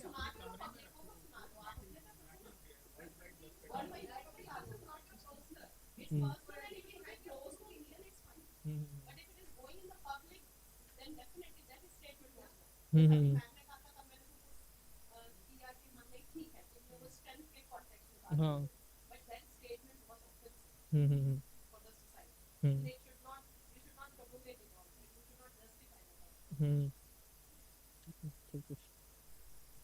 तुझे अपना पॉइंट कुछ रखना चाहिए। No, it's good that this is what I'm liking, that you should talk about it. Whatever issue comes up, we should talk relevant to this topics and our societies, and it's the better, the more better that the age variations, age groups, and as he is talking about his days, nowadays they might be able to compare. So this is good the more we talk about it. But people who are online, I'm not receiving any queries from them. So if I don't know, I could not, I'm not, if they are able to hearing, but this is a very good discussion happening. So there are samples, penalties, warning, reprimand, or censure, withholding of one's or more increments for a period of exceeding 1 year, like he was getting or she was getting scholarship, that can be taken off. Removal from administrative position, disbursement holding administrative position, the committee member, he or she was maybe in suspension of service for a limited period, compulsory retirement, dismissal from service, further for penalty awarded shall be recorded. So very similar यहाँ पे um,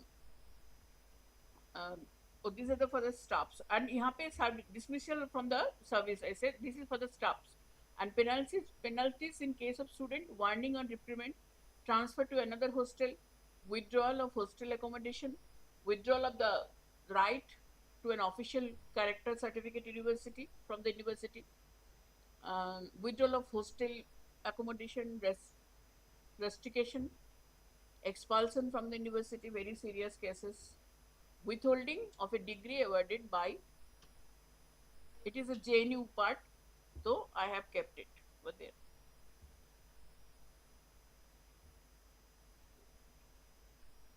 So how many of you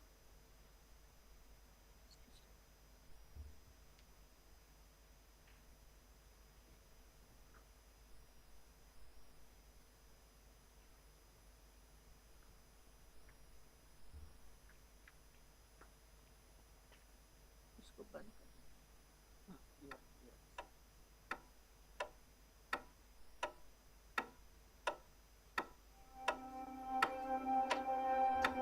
Mr. Mishra, Akshay, Shalini, Kavita, Mr. Venkat. No way. I was just being polite. I am not guilty.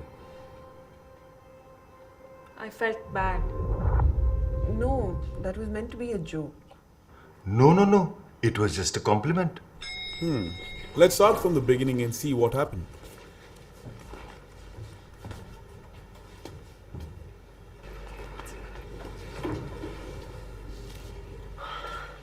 Thanks. Good morning. Morning, Mishra. Second floor? No, fourth actually. Did you also get stuck in the park traffic? No, I live next street. I ride a scooter. Very convenient. By the way, you're looking very nice. Oh, thank you, sir. Acha. Appraisal meeting. Don't worry. You'll get it. Good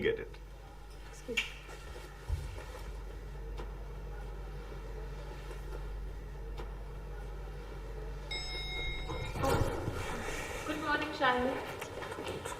What happened? I didn't even ask, yeah. You know that Mishra ji? He thought I'm dressed like this just to impress the boss. Can you believe that? Men. So listen, it's our boss in. I need to ask for leave next weekend. Leave? In the middle of appraisals? Wait, what's your excuse? Are you pregnant? Oh, no, wait. You can use your Madrasi bonding and ask him. Of course he'll give you leave. Go. Go ask him. Okay, I see. Na pora.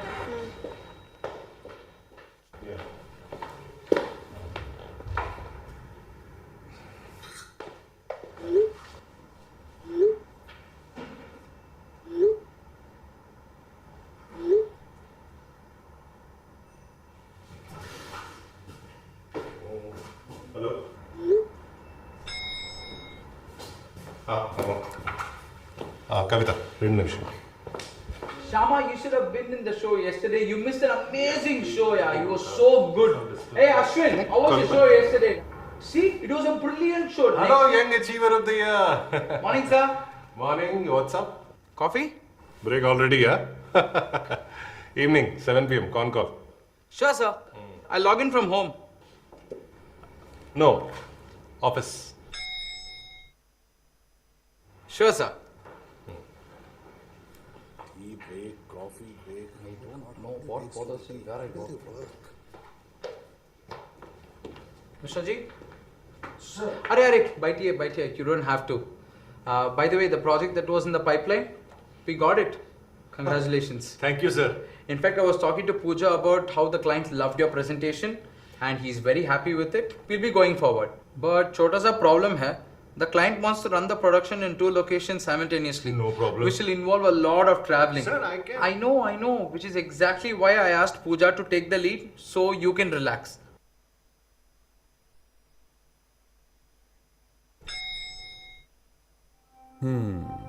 So now what do you say? Arey, I was just showing empathy, considering he's disabled. You mean differently able? Yeah, that's what. But boss here was mean to me. It's not as if you are perfect, Akshay. You judged me because of my disability. Excuse me? Look who's talking. You judge me just because of the dress I'm wearing. Women don't dress just to impress people, by the way. By the way, you keep saying I get perks because I'm from Madras. That's also not cool. No, but that's a joke. Oh, yeah. when it happens to you, it's okay. But you know I was meaning it as a joke. How No, can you take it so seriously? You keep saying it every time. 1 or 2 times. It's Stop. fine. Stop. It's all of you. You're all guilty of unconscious bias. What bias? Unconscious bias.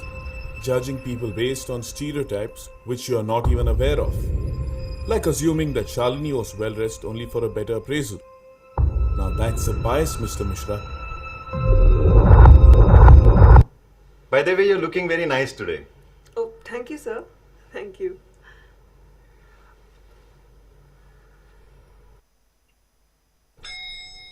You should have been more self-aware.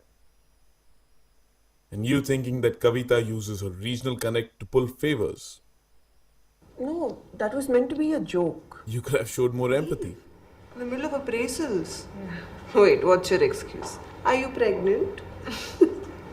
Hey.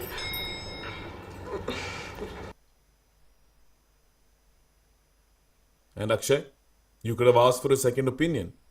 But छोटा सा problem है. The client wants to run the production in 2 locations simultaneously, which will involve. Will that be an issue? No problem, sir. I can shuttle between the 2 locations.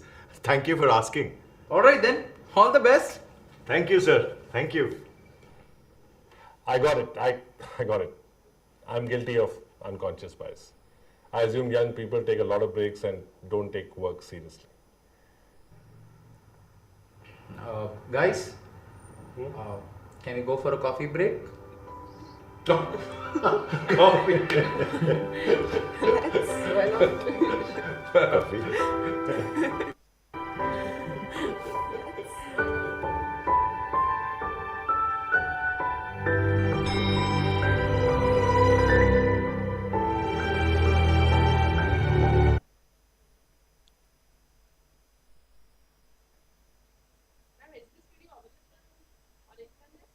Yes. So when we talk, how many of you agree that we all have unconscious bias? We all have. So being an IC or when we are judging someone, it's extremely important that how we treat others. What is the more we are aware of our unconscious, the lesser mistake it is expected from our end. The simple thing is like if I tell you, Abhi, आज का, like I'm your friend and asking you that evening एक दोस्तों के घर जाना है, उसका एक लड़का एक लड़की है, उसके लिए कुछ गिफ्ट देना है, 5 साल के हैं बच्चे, क्या गिफ्ट लोगे आप? क्या टॉयज? कार्ड लेंगे आप? दोनों, एक लड़का है एक लड़की है, लड़की के लिए डॉल। बट ये किसने सिखाया? वो 2-5 साल के बच्चे हैं, उनको पता है क्या? दोनों तो टॉयज है, तो लड़का टॉय बच्चे मतलब डॉल लेके नहीं खेल सकते। मैंने देखा है बहुत सारे छोटे लड़के बच्चे को ड्रेस पहनाती है डॉल को, एंजॉय करते हैं, खिलाते हैं।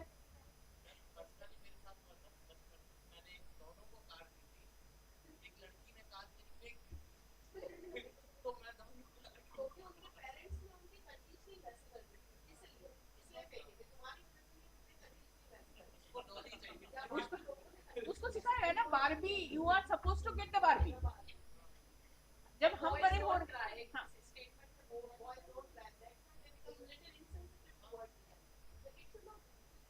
तो कंडीशनिंग है, जैसे कि अभी आप आपको एक बार दिमाग में क्लोज करके एक सेकंड में सोचो, a picture of a doctor, a picture of a doctor, done, a picture of a nurse। अब बताइए जेंडर क्या है पिक्चर का? डॉक्टर का कौन सा जेंडर था? मेल। नर्स का फीमेल था। तो अभी भी जरूरत है, आज का दुनिया, आज के डेट में हम ऐसे क्यों सोच रहे हैं?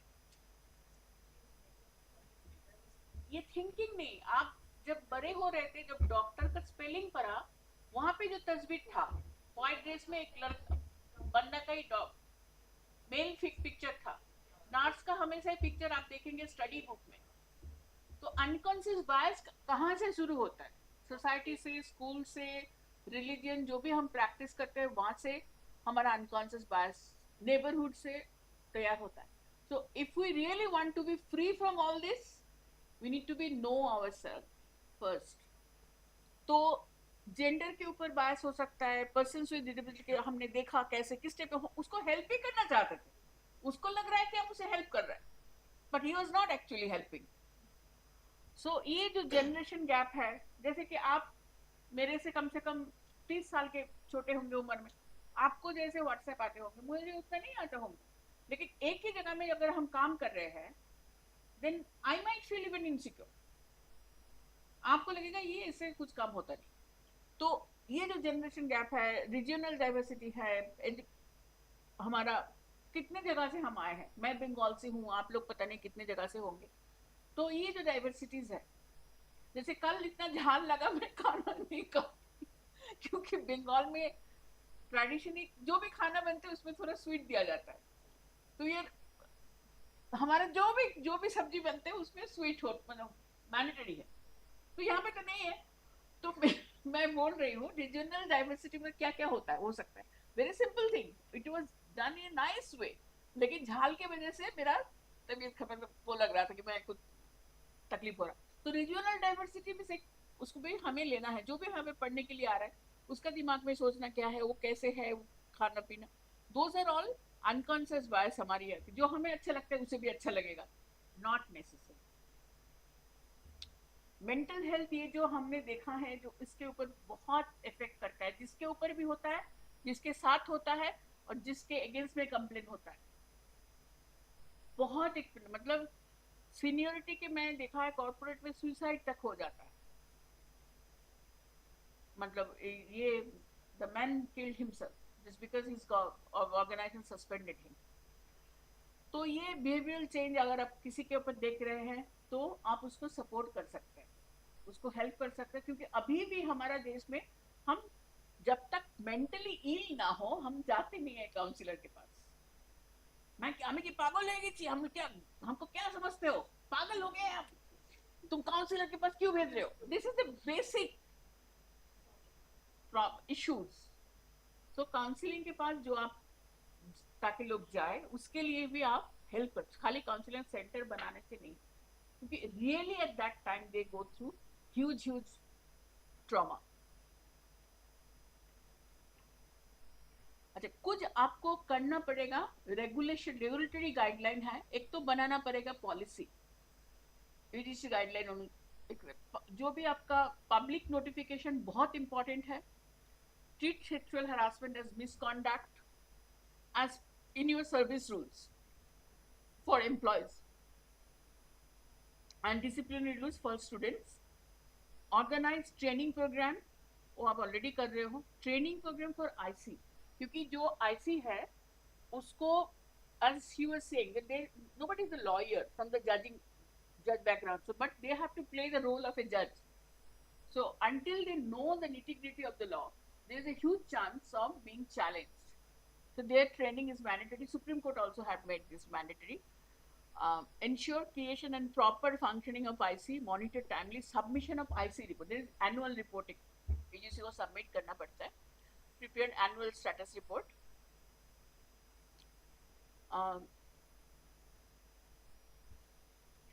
यहाँ पे provision of N atmosphere workplace, ये बहुत इंपॉर्टेंट है कि आपका डिपार्टमेंट में ये बात हो, क्योंकि कभी कभी बहुत सीनियर लेवल से प्रेशर आता है चेंज करने के लिए जो भी रिकमेंडेशन दिया जाता है, तो वो उसके ऊपर आईसी को थोड़ा काम करने की ज़रूरत है.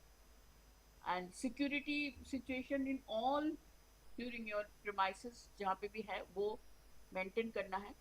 एंड एक एनुअल नोटिफिकेशन सबके पास भेजना है, थ्रू मेल भेजिए, व्हाट्सएप भेजिए. Who are the IC members including student and everywhere. Medical counselling, legal provision, assistant in the complaints, वो परमिशन रखना है. And ensure that all institutions under 12A or 12B submit an annual gender audit of their campuses to the UGC. और अभी तो NAC कभी भी आते हैं उसको तो लेती है आईसी का detail.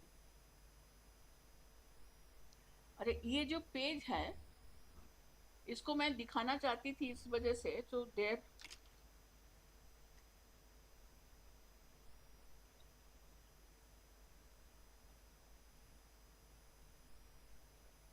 Just for an example मैं इस पेज को दिखाना चाहती थी फॉर योर अंडरस्टैंडिंग की वेबसाइट में कैसे रखना चाहिए इसको.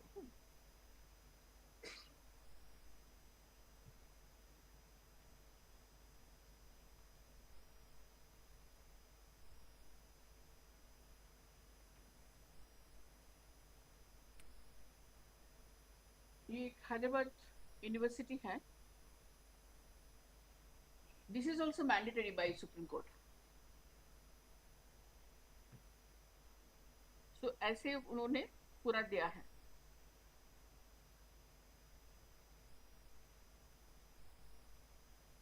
तो वहाँ पे सारी डेफिनेशन जो भी है सब कुछ बेसिकली जो है कॉम्पोजिशन में कौन कौन है, कौन रूल्स है, पनिशमेंट, ये सारी डिटेल पॉलिसीज का वो भी उसमें उनका वेबसाइट में दिया हुआ है. So this is now it's mandatory for all universities. तो मैंने एक पेज आपको दिखाया है इस वजह से ताकि it helps you understand that what is the compliance part.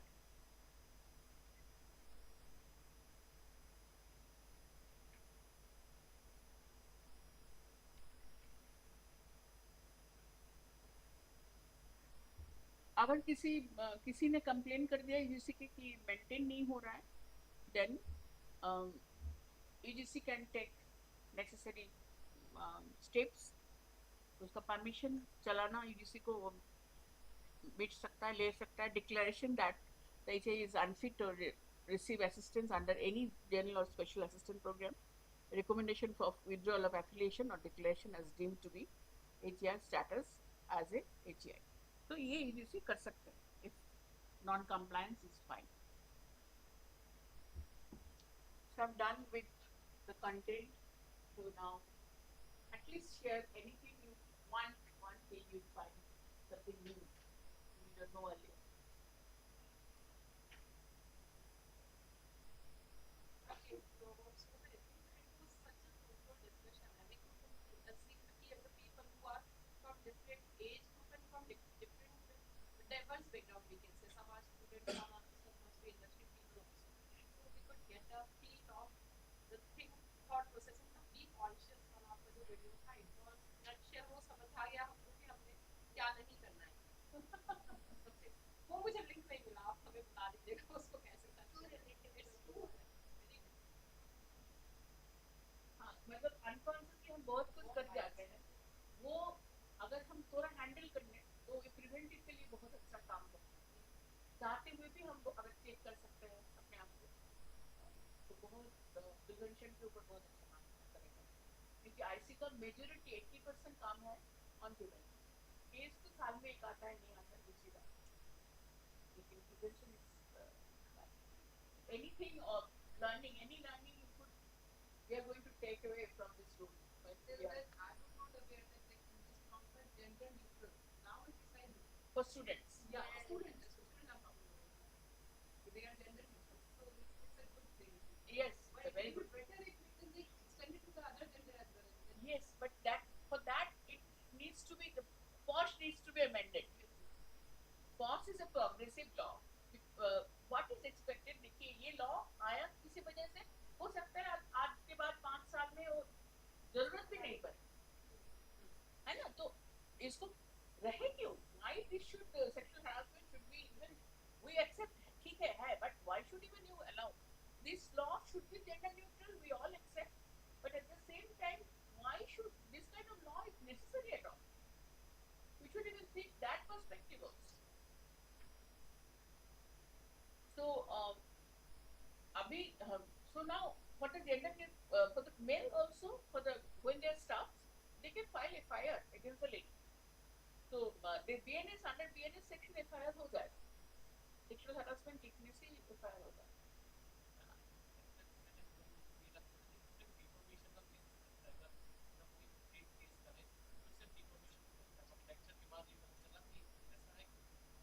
हाँ, तो उसके अगेंस्ट में आप सेक्शन दिखाना फॉल्स केस के ऊपर आप कर सकते. Anything else?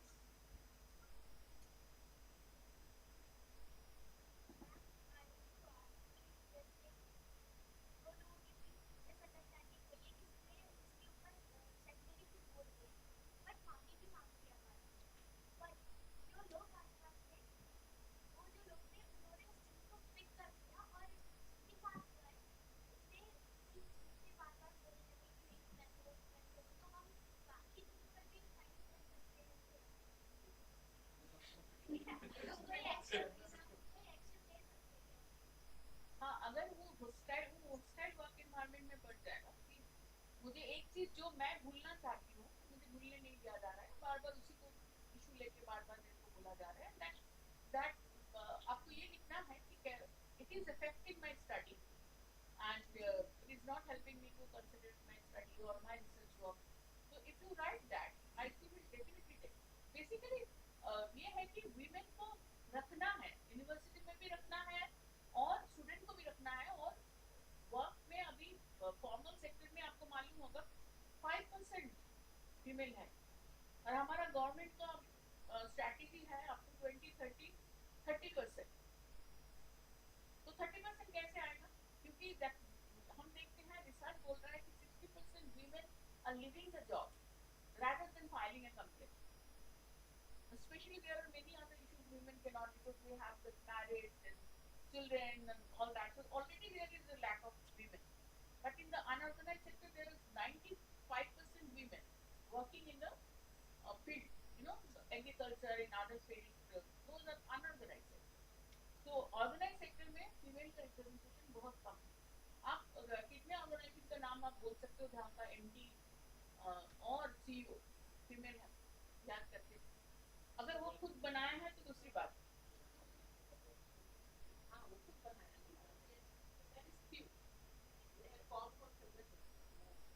तो अगर एक सिंपल सा एग्जांपल है, still if I am driving better than the male, then also उसने मुझे टक्कर मारी, वो यही बोलेगा हाँ यू कैन नॉट ड्राइव.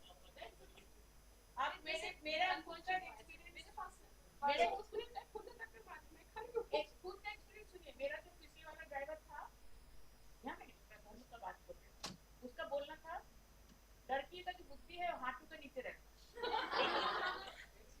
2 बार 3 बार बोला, घुटनों के नीचे रहता. ठीक है, हाँ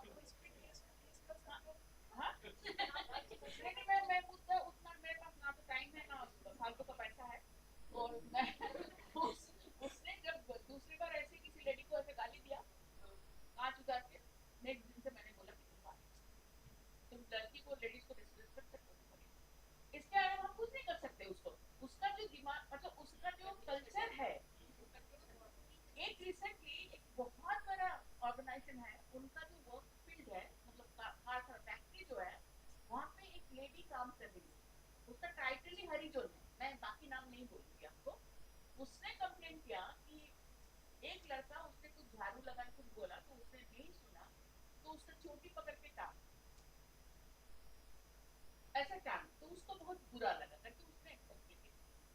फिर यूनियन वाली लोग सब लोग जाके उसको बहुत घबरा दिया और फिर बोला कि मुझे उठाना है, मेरे को उसका जॉब चला जाए, उसको जाके डांटा यूनियन के लोग, तुमने ऐसा क्यों लिखा, तो लड़का को जब चला जाए और आके रोने लगी कि मेरे लिखते को गलती कर दी। मैं बोल रही हूँ कि वीमेन का सिचुएशन क्या है। आप अब जब उस लड़के को हमने पूछा कि आपने ऐसा किया क्यों, उसका चोटी पकड़ के खींचने का जरूरत क्या, उसे वो बुरा लगा ही नहीं।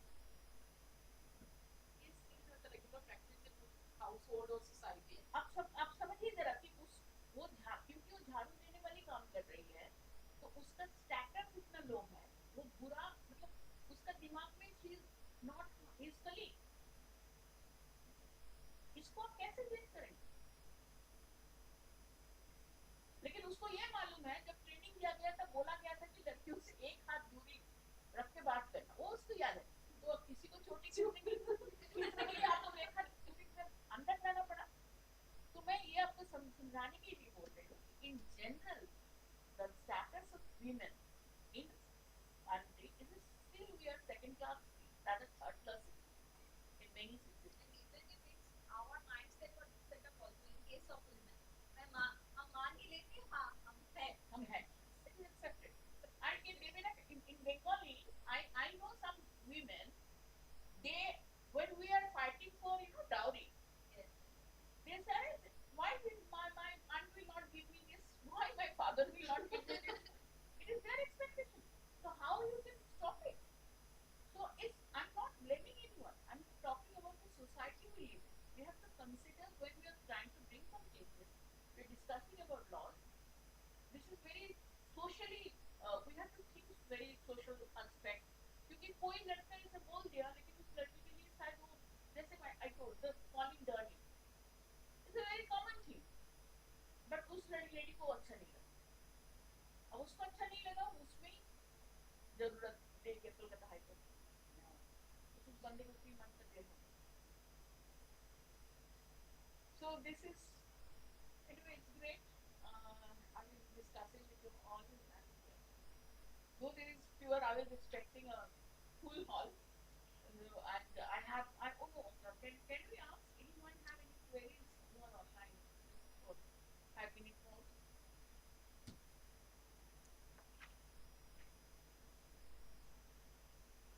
Any questions from the online participants?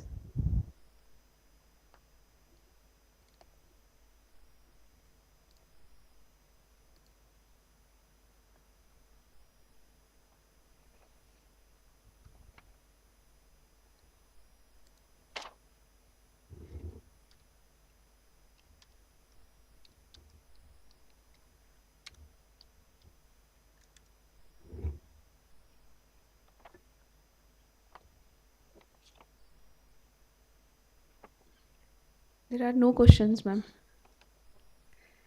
So thank you so much, ma'am, for such an insightful session. We learned a lot about POSH, and it was such an interactive session. We really enjoyed it. Thank you so much, ma'am.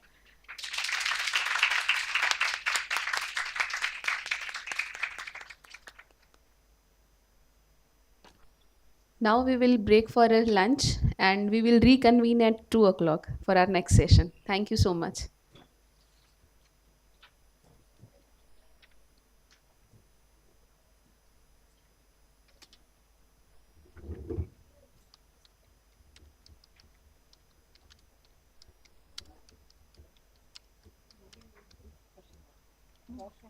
ask the client, you say this is the best one I have ever seen. When we are discussing this one, see, law we can do change, but when we are talking about it, we should be discussing in such a manner which there are some laws which may be actually against them.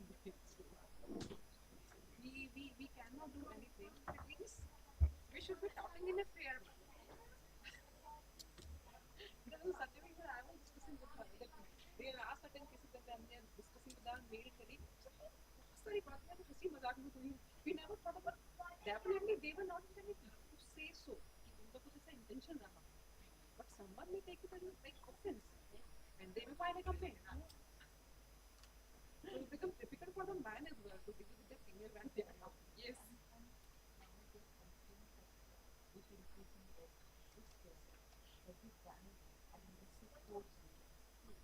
Already for something this first month of it. And the condition of the men is very difficult. The most when women are working. So it's very, very slow. Even for the small issue, some for competition among the colleagues, they will file a complaint and the man will have to. The thing is also ultimately their what is the jurisdiction? Our jurisdiction is only to sexual harassment. If it is not sexual harassment even, or there is a mix, majority we might need to send it back to the HR or other departments, whatever we have. So we are not supposed to take other decisions. No, it may be competitive, but they will present in such a way. Yeah. And it becomes difficult for me. Distinguished speaker, Dr. Dheeraj Kumar, who will be speaking on the role of BIREC in empowering the Indian biotech system. Dr. Dheeraj Kumar is an accomplished biotechnology professional with over 15 years of experience spanning research, policy, and innovation in India. He currently serves as the Mission Director, Make in India Biotechnology Sector at BIREC, where he plays a pivotal role in shaping national biotech initiatives. Dr. Kumar has made significant contributions to the flagship programs such as the Bio E3 policy, precision therapeutics, vaccine development, and biomanufacturing. His efforts have been instrumental in strengthening biosimilar development, including the creation of regulatory frameworks and fostering strong collaboration between industry and research institutions. Notably, his work has supported the development and commercialization of the critical healthcare solutions, including COVID 19 vaccine and biosimilars, helping improve access to the affordable healthcare across the country. Dr. Kumar holds a PhD in biotechnology, has published extensively in international journals, and remains deeply committed to nurturing India's biotechnology innovation ecosystem. Sir, please, may I please request you all to warmly welcome Dr. Dheeraj Kumar, who is joining us online. Sir,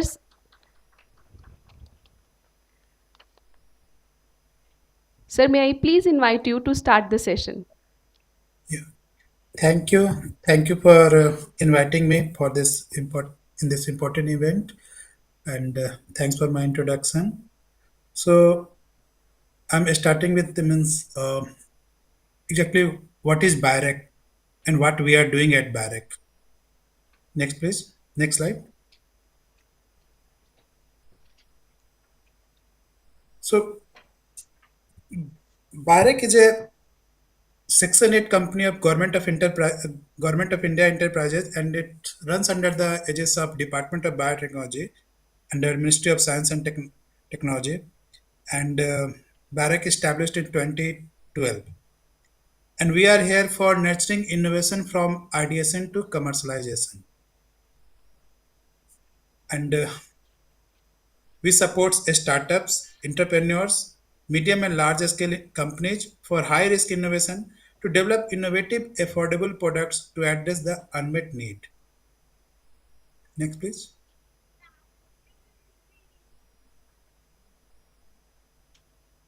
If you are looking for the BIREC landmark, so we have played a pivotal role to strengthen and empower the emerging biotech enterprise to undertake strategic research and innovation, addressing nationally relevant product development needs. We have launched several platforms, networks, and schemes to ignite ideas and enhance innovation capabilities of the Indian biotech sector and provide incubation facilities to bring these ideas into reality. Next, please.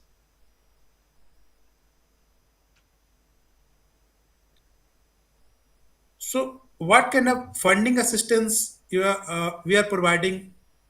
Mainly, BAREC is a funding organization, and we fund to a startup. And who do we start? So we fund everyone, means individual, startup, small and medium enterprises, biotech companies, research institutions, universities, NGOs, societies. So whoever who is involved in the innovation in the field of life science, biotech, BIREC is there for them. And what do we support? We are supporting starting from the idea, proof of concept, earlier and late stage validation, scale up, pre commercialization, and even for commercialization. So, wherever your innovation is, Barek is there. Next, please.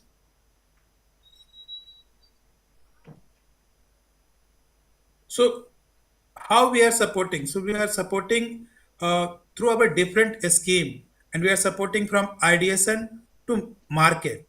Means your lab, where innovation is from lab to market. We have several scheme, and through that scheme, we are supporting the innovator. And next slide. And these are the back. These are the thematic areas in which mainly BIREC is funding, and we are getting proposal like drugs and drug, including drug delivery, biopharmaceuticals, including biosimilar, cell and gene therapy, and stem cells, vaccines, devices and diagnostic, energy and environment, aquaculture and veterinary sciences, agriculture, bioinformatics. So these are the thematic which we are calling proposal, and we are supporting them. Next, please. So as I mentioned that we are supporting project with different schemes, and that schemes are curated with the with at according to the TRL level, that is technology readiness level of your innovation. Like we are the starting from the first, if your project is at ideation stage and you look something. So we have our scheme biotechnology ignition grant scheme, that is big. And objective of this scheme is to foster generation of ideas with commercialization potential. We support in this scheme we support up to proof of concept stage, and we encourage researchers to take technology closer to market through a startup.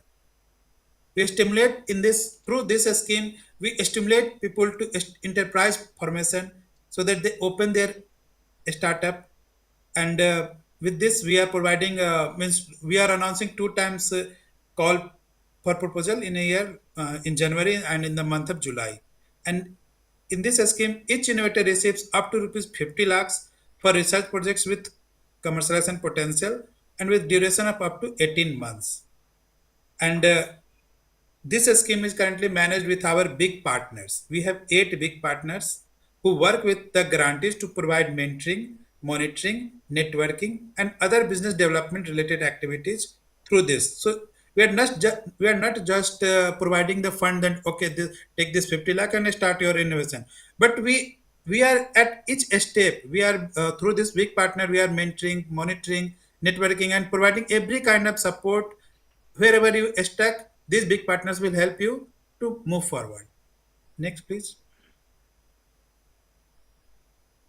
So these are our big partners like IKP in Hyderabad, KIT in Bhubaneswar, FITT in New Delhi, SIGN in IIT Mumbai, Venture Center Pune, and this IIT Madras also, CCamp in Bangalore, this SIGN at IIT Kanpur also.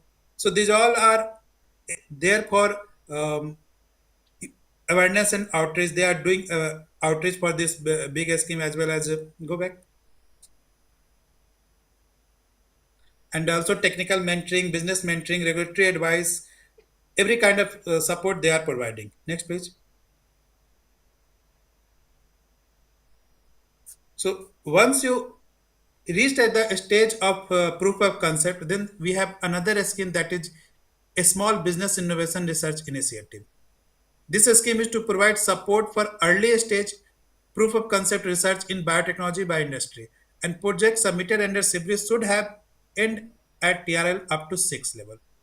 Here the starter means here also we are giving starting from the fund of 50 lakhs to according to your project, but up to 50 lakhs there is full grant, and after 50 lakhs if your project cost is greater than 50 lakhs, then it is co-funding, and up to 70% will be provided by BIREC, and 30% up to 30% minimum 30% by the company. And here the startup and a small medium enterprise and every are eligible for this scheme. Next, please. Once your project reached at TRL 6 and now you want for further scale up and pre-commercial stage validation, large scale validation, then we have another scheme that is Biotechnology Industry Partnership Program. This is an advanced technology scheme only for high risk transformational technology and process development. But here, no incremental development will be supported under the BIPP. The project submitted under BIPP should end at TRL 7 or above. And here also means the eligibility criteria is same as CIBRIC. And we announced two times call for proposal in a year, first in April and then in September. Next, please. Once your product has been validated, then we have another scheme that is Product Commercialization Program Fund. It is for to hasten the market launch and large scale commercialization of successfully validated products and technology from Indian startups. Okay, so once your product has been developed, validated, and now you want to launch your product in the market, so you need some scale up and some commercialization like your business development, some regulatory clearance, market, and so everything which is required for the commercialization of your product. We have a scheme that is called Product Commercialization Program Fund. Next, please.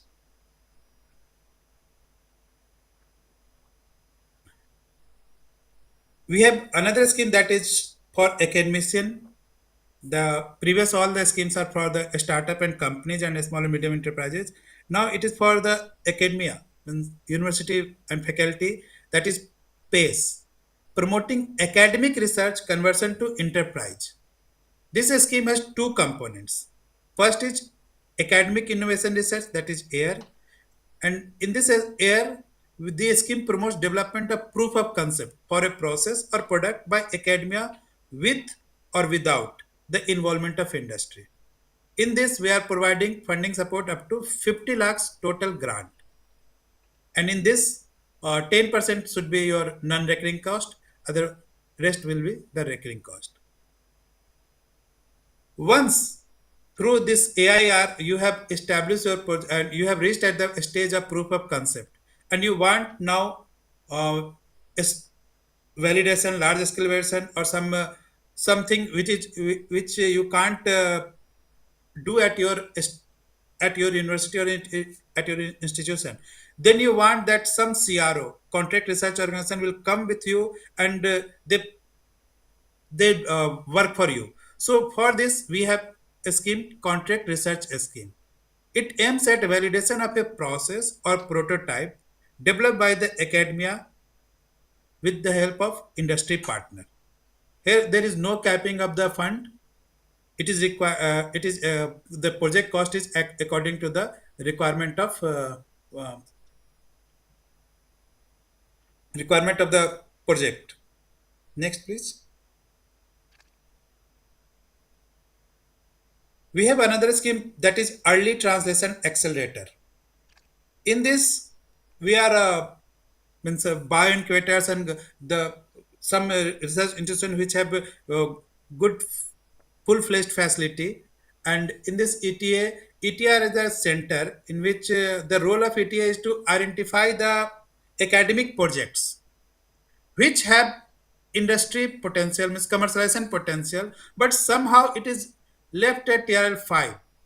Okay, and industry will take this technology or will take this project further once it has reached to TL 7, so that industry got confidence. Okay, but academia are not able to transform it from TL 5 to TL 7. So here the role of ETA comes. ETA will identify that project which have industry potential and contact with the main innovator, academic innovator, and on behalf of that academic innovator, they will complete the work and make the project ready to TRL 7 so that industry can buy this technology. And both ETA center, industry, and academic innovation innovator will get benefited from this technology transfer and so on. Next, please.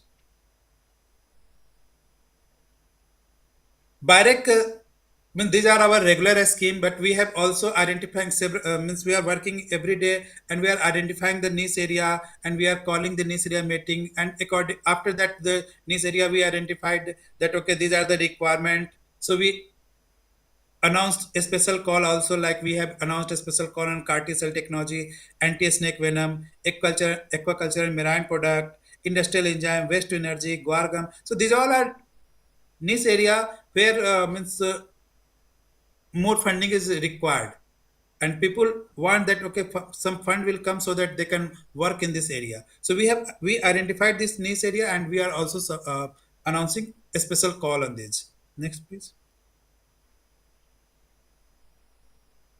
We are supporting we are mainly we are a PSU of a DBT, Department of Biotechnology. So maximum fund we are getting from Department of Biotechnology, but we are also supporting innovation through different partnering activities, like we have Welcome Trust program, we have USAID collaborative program, we have Barracks Ifepria program, Nesta collaboration, we have collaboration with we had collaboration with the mighty Ministry of Electronics, and with that we have supported a scheme on that is innovation, industrial innovation program on medical electronics. Next, please.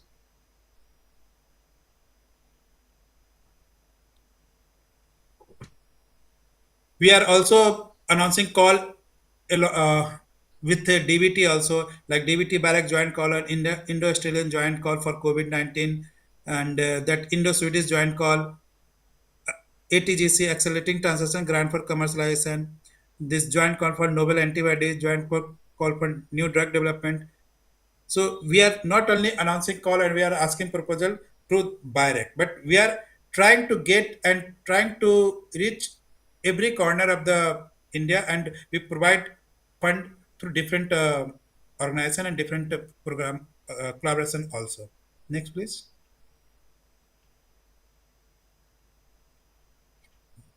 We have also identified through our niche area that these are the national needs, but they required funding, and more funding is not available. So we identified and we make initiative on this, like Guargam, synthetic biology, innovation in clean technology, mission COVID Suraksha, preclinical models for drug discovery, mission program on antimicrobial resistance. So these all are identified through, and these all are identified as a national needs, and so we ask call for proposal on these areas also. Next, please.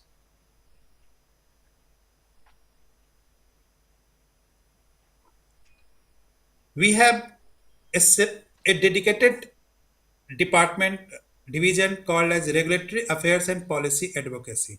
We launched this division in 2024, and the main role is this department is to drive innovation through navigation of regulatory complexity, harmonization of regulation and policies at both national and global levels, and advocate for policies that catalyze the growth of a startup and enterprise in the dynamic landscape of regulatory and policy affairs. So, with this division, we are identifying the regulatory challenges facing by the our innovator. We make that paper, and we are connecting with the CDSO, Niti Aayog, and try to solve these regulatory challenges facing by them. We also, with this division, we are making the policy document, that what kind of guideline, like we have just made the guidelines for biosimilar development in India. We are working on that cell and gene therapy guideline. So this kind of policy we are with the regulatory agency and with the main agency, we are working together and making for them. Next, please. We have a dedicated IP and technology transfer cell also, and this there is a scheme under this IP and technology transfer, that is patent assistance funding scheme. So with this, we are helping the innovator to file the patent, and cost will be covered by BIREC. Next, please.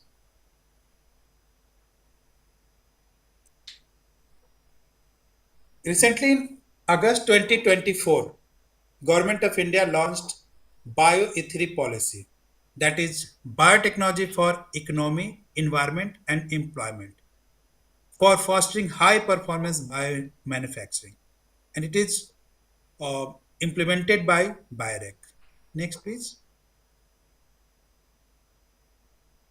So, what do we aim to achieve through this bioethics? We steer India on the path of accelerated green growth, foster surge in employment, and intensify entrepreneurial momentum, achieve bioeconomy target and national economic goals for 2047. Currently, the bioeconomy, Indian bioeconomy is $165 billion, and the target for 2030 is to make it uh, to $300 billion. So these all how it will come. So it all this will through this biomanufacturing activities. Next, please.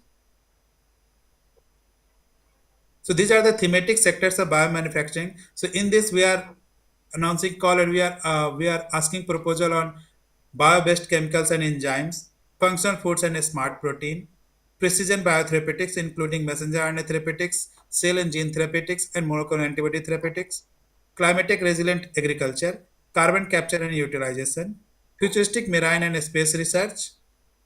We are also in biomanufacturing. We are asking proposal for bio artificial intelligence hub, biomanufacturing hub, and skilling and human resources. These hubs are for biofoundry. These are for skilling and human resource and regulatory enabler, and this will work as enabler and provide every kind of facility for POC to the pilot stage.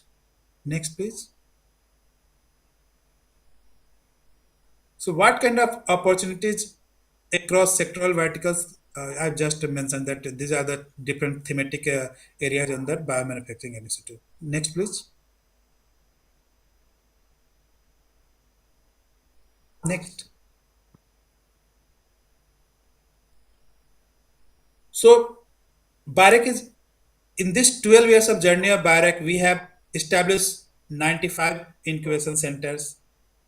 We have created more than 9 lakh square feet incubation space, more than 5,000 startup entrepreneurs we have supported, more than 28,000 proposal assessed. So these all are our 12 years achievement. Next, please.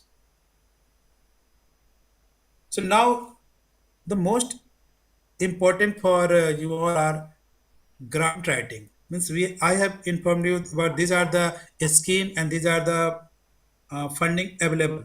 But how you will secure this funding? So it is also an art. Means what actually BIREC and what actually DBT is looking for securing funding for biotech innovation. So in few slides I will describe means what actually we are looking. Next, please. So when you are writing a grant, first identify the right grant in which you are for which you are eligible and in which scheme you have to apply. Suppose you are academia and you are applying for BIPP. So just identify that okay, no, BIPP is not for me. We are a faculty, so it is for our we can apply under PACE. So you have to identify the right grant. Then research eligibility criteria means what kind of criteria we have mentioned in the grant, that okay, who are the eligible, and stage of your venture. Like I have mentioned that in few we are asking for that your technology is at TRL 4, TRL 5, TRL 7. So at which stage of your venture?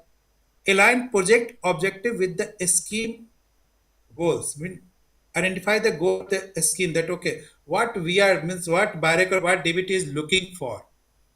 According to that, you have to align your objective of your projects. Also check the funding amount, that how much we are offering. Suppose we are offering 50 lakhs and you need for your product you are requiring 2 crore. So it is also not a suitable grant. Duration means suppose we are in biotechnology ignition grant, the project duration is maximum 18 months, and you have your work will not take completed within 20, within 18 months. You need 24 months to 20, 30 months. So again, this is grant is not for you. Outcomes. And you have to also always monitor means DBT or direct call for proposal for active rounds.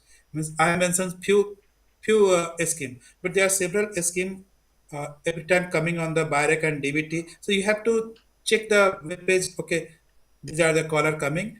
Whether I will eligible for this grant or not. Next, please.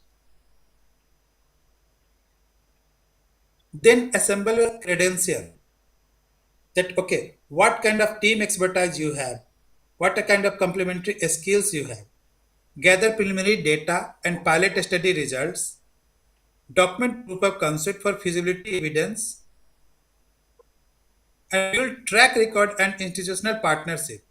So these all are the for applying. Before applying, you have to check this also. Next, please.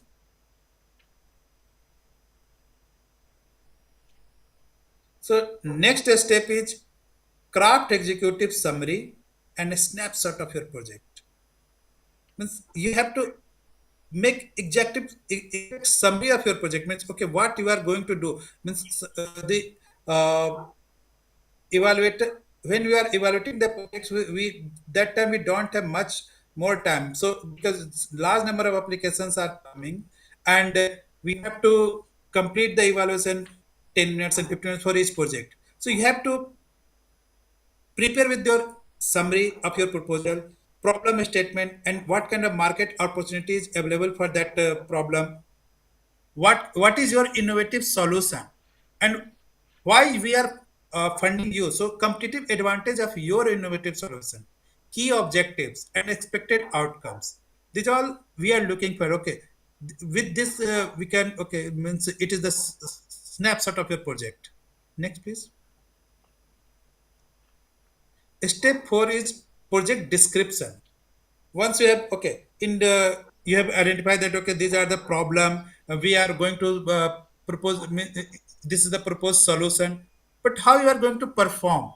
So in next section of the proposal you will detail research plan and methodology, because expert found that okay but how you are going to perform the methodology is not clear. So again this is the problem. So means exact work plan, methodology, work package, timeline, what kind of regulatory pathways and regulatory challenges and you are going to rule out in the project. Means every steps have some regulatory requirement also. So you have to identify all this commercialization strategy. Okay, means once your project has been product has been developed, then how you are going to commercialize the product, what kind of risk and mitigation, these all you have to identify. So these all comes under the project description stage.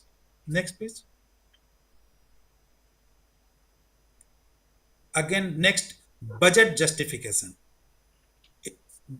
And it is very required. Every funding agency is required for that. What kind, how much budget you are going to ask, and what is the. So you have to ready with that breakdown cost by category, like how much it is required in manpower, equipment, consumables, and everything. So you have to ready with the breakdown cost by category. Justify each line of item with detailed rationale. Means why you are required for manpower, what is the use of that equipment you have asked, how much consumable and what kind of consumable you are asking, and justify each line item with detailed rationale. Align budget with project milestone. Means ऐसे नहीं कि आप whatever you are asking in the budget, you have to align with the milestone. Okay, this budget is required to complete this objective, or this after when I will get to this 20 lakhs or 50 lakhs, then this milestone will be completed. And once with this milestone will be completed, then again we require more 50 lakhs or 50, 70 lakh for completing this milestone. So you have to align budget with the project milestone. Otherwise, suppose you have required for completing a milestone, you require 70 lakhs, but in the budget costing you are asking only 50 lakhs. Then how you are going to complete that milestone? So align the budget with that objective and milestone, and cost effectiveness and value for money. ये नहीं कि okay it is government grant so you can ask anything. So it should be cost effective. Next, please.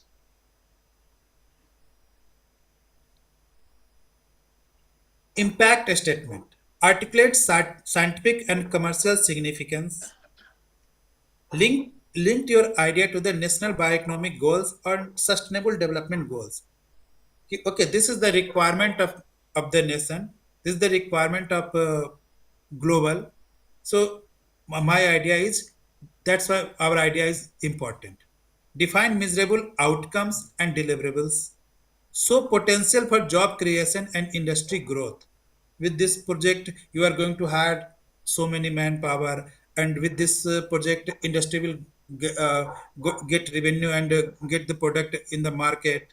So this kind of impact you have to show in your grant. Next, please.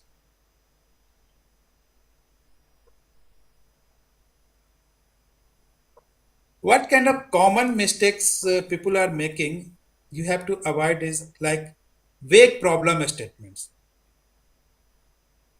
Means people are not identifying the when you are writing your problem means okay, this is the problem and we are going to address this problem. So problems should be crisp and clear that okay, this is the problem of nation, and not okay means you are making more big and big sentence, but what is the problem, it is not clear. So you have to come with clear problem, clear objective, that okay, this is our objective of the grant. You should avoid the unrealistic timeline. Like okay, as I mentioned that identify that project, what how much time it is required for completing a project. If it is 18 months, then you should identify the scheme and come to that. Not okay that you are taking that it is a clinical trial project, suppose it will take time, minimum 24, and you are writing in the grant okay, we will complete in 6 months the phase 1 clinical trial, and then again in next 6 month phase 2 clinical trial.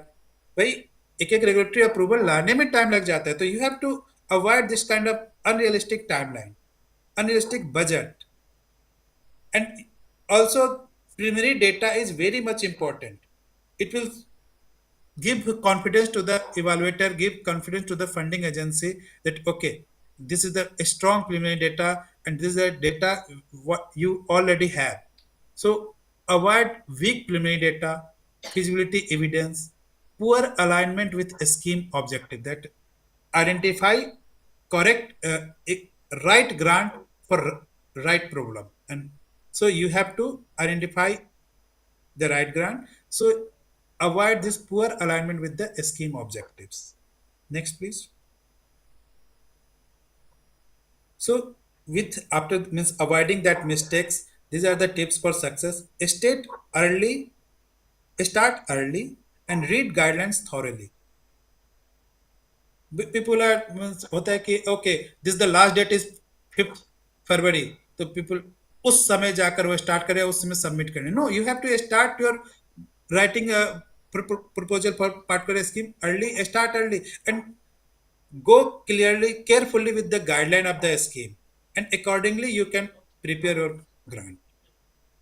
After writing your proposal, take some advice from your uh, peers, with your seniors, that okay, we are writing this grant for this scheme. Please means get a opinion from them also before submission, because whenever we are writing, everyone is they feeling that their idea is very novel, and it will a great impact. It will cause great impact on the innovation section. But just check with the take opinion from others also.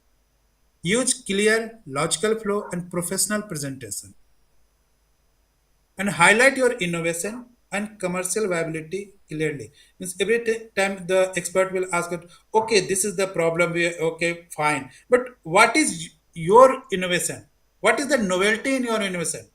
You have to highlight that. You have to highlight that okay, once this product will develop, it has the commercial value and it will reach the market and it will generate revenue. So you have to identify, you have to highlight this all in your presentation. Next, please. So with this, you can write means according to me, you can write a good grant. Means exactly means at DVT and at Barrack, we are looking this only. So, and I think this is the similar for all funding agency. And for our scheme and details, you can visit Barrack webpage as well as DBT webpage at barracknic.in and DBT and monitor active call for proposal and scheme updates regularly.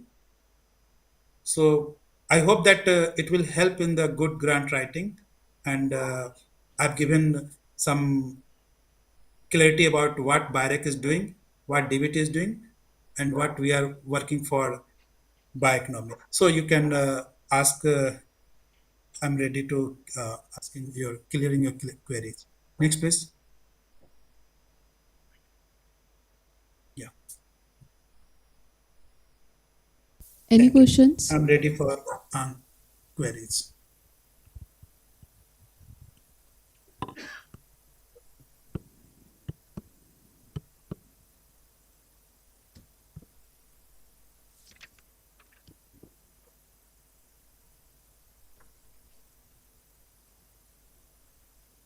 Any questions from the online participants?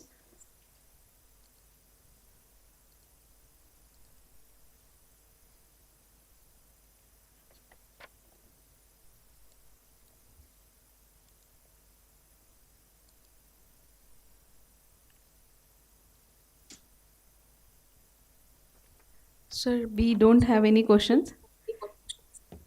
No problem. So when question is not coming, then ऐसा होता है कि हमने सारा कुछ clear कर दिया या फिर कुछ क्लियर नहीं हुआ. सारा Okay. कुछ क्लियर हो गया सर शायद sir. I have one question, sir. If Yeah, please.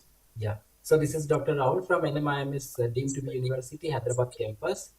Sir, I was just inquiring about the BIREC EUA grant center.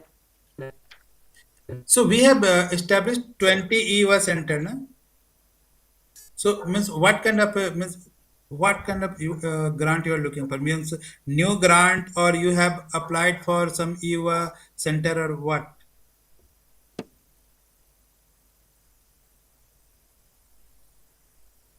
Hello, am I audible?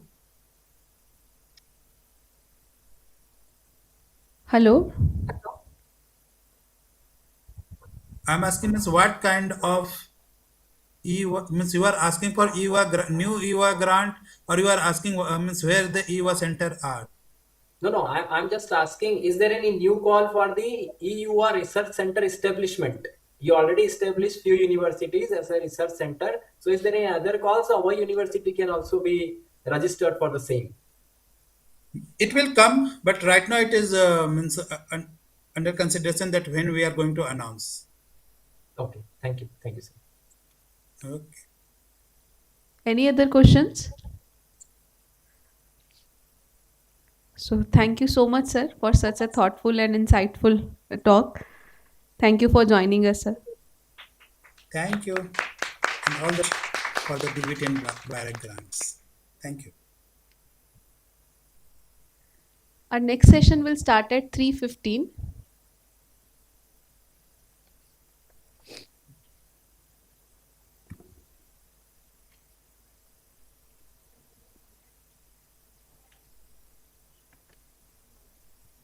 मत भागो मत. अच्छा सेशन है वो दृष्टि के फाउंडर जो है सीईओ. एक्चुअली उनका 3:15 बजे तक ही था. सर का टॉक था.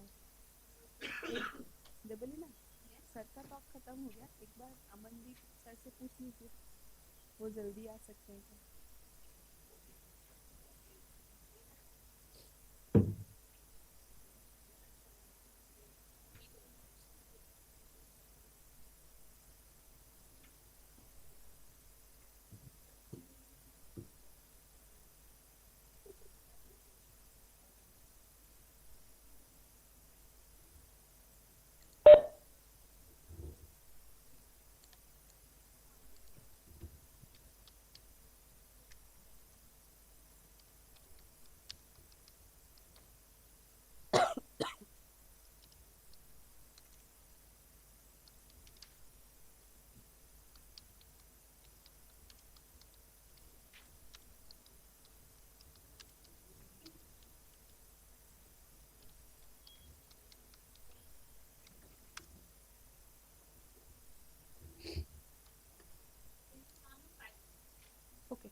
Now we move forward to our next session.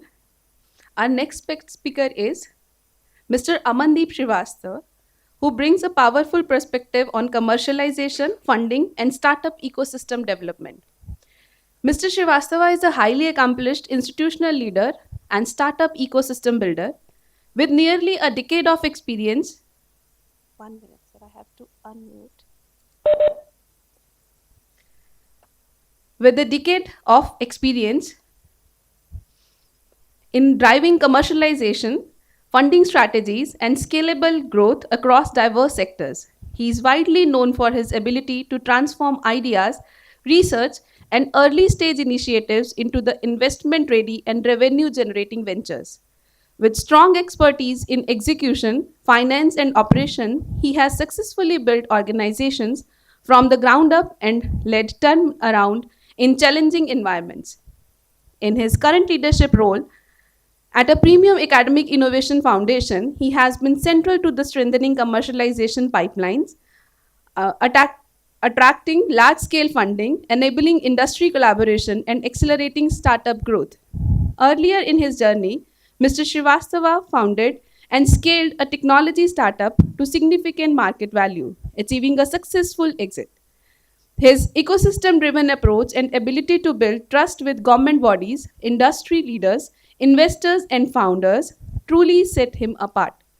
We are confident that this session will offer practical insights and strategic clarity for everyone present here today. May I now welcome Mr. Amandeep Srivastava to please conduct the session. And I invite Ms. Debalina to please present a bouquet to Sir as a token of our appreciation.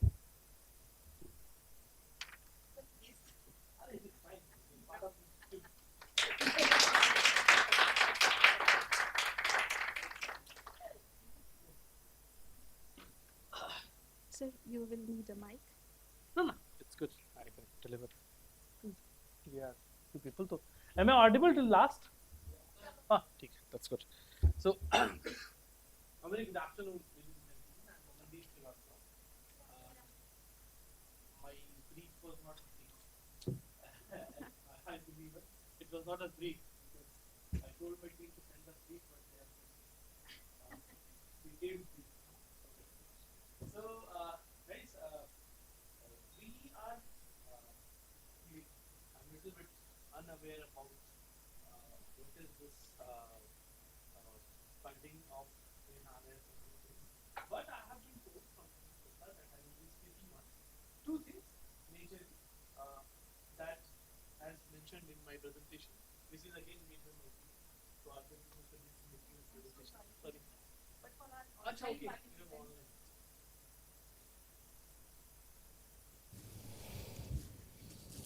think it's fine. Fine? Okay. Thank you so much. So, I have been told to conduct this session to help the young researchers. And young, when I say young, I am saying on behalf of TRL level only, okay, not young in age. So young researchers, young founders, to make them understand that what is a basic, fundable and scalable scientific project. So there is no research in the world which has zero impact. Every research has an impact. It's just about looking at the research with a different perspective. In my opinion, as ma'am was introducing me when that I have led multiple organizations, I have built businesses. Yes, I have built businesses, but only in the form of startups. The recently what I have developed is an ecosystem at IIT Indore under the umbrella of Drishti CPS Foundation, which is a technology translational research park funded by Department of Science and Technology under the National Mission of Interdisciplinary Cyber Physical System with a funding of around 250 crore. So we have been told to become a bridge between the research and the commercialization. So I am coming from a business perspective, so I can only give you an insight that what is the investor and the startup support perspective towards a research proposal. Whenever we are looking at a proposal, I think it's not working.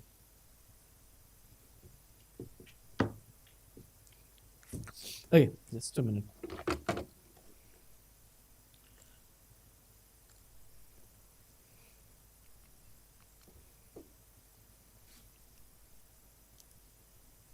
No, it's crashed. Okay. Oman, can you come here?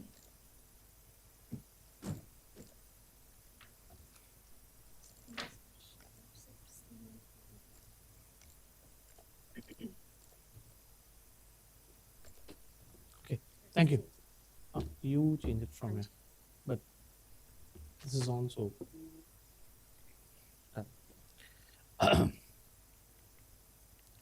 It's working, I think. It's good. It's good. It's good. So we'll start from the fact when I was. See, I have been a part of multiple foreign delegations. This we discussed in Vienna when there was a question from the ambassador of India, who is of course deployed at the High Commission, Austria, that he asked that why good science doesn't get funded. This is a basic problem. Why good science doesn't get funded? See, there is one very basic thing, that getting a government grant for a research is one part. But in the era of commercialization, where bodies like SERB are being converted into ANRF, bodies like DST are not looking from a development perspective but deployment perspective. Yesterday I was sitting in a scientific advisory committee meeting, and the comment from the most senior person in DST was, we are no longer looking at how many number of research you are doing, how many number of patents or publications you're publishing, but we want to understand that how much is the number under deployment part, that what is the number of technology that has been deployed by you or your organization to different other institutes and all. So one very basic clarity, that there should be a very, very, very focused research clarity that this product or this particular solution that I'm trying to develop from my research is deployable or commercializable. See, it's an area, it's an era of spin-offs.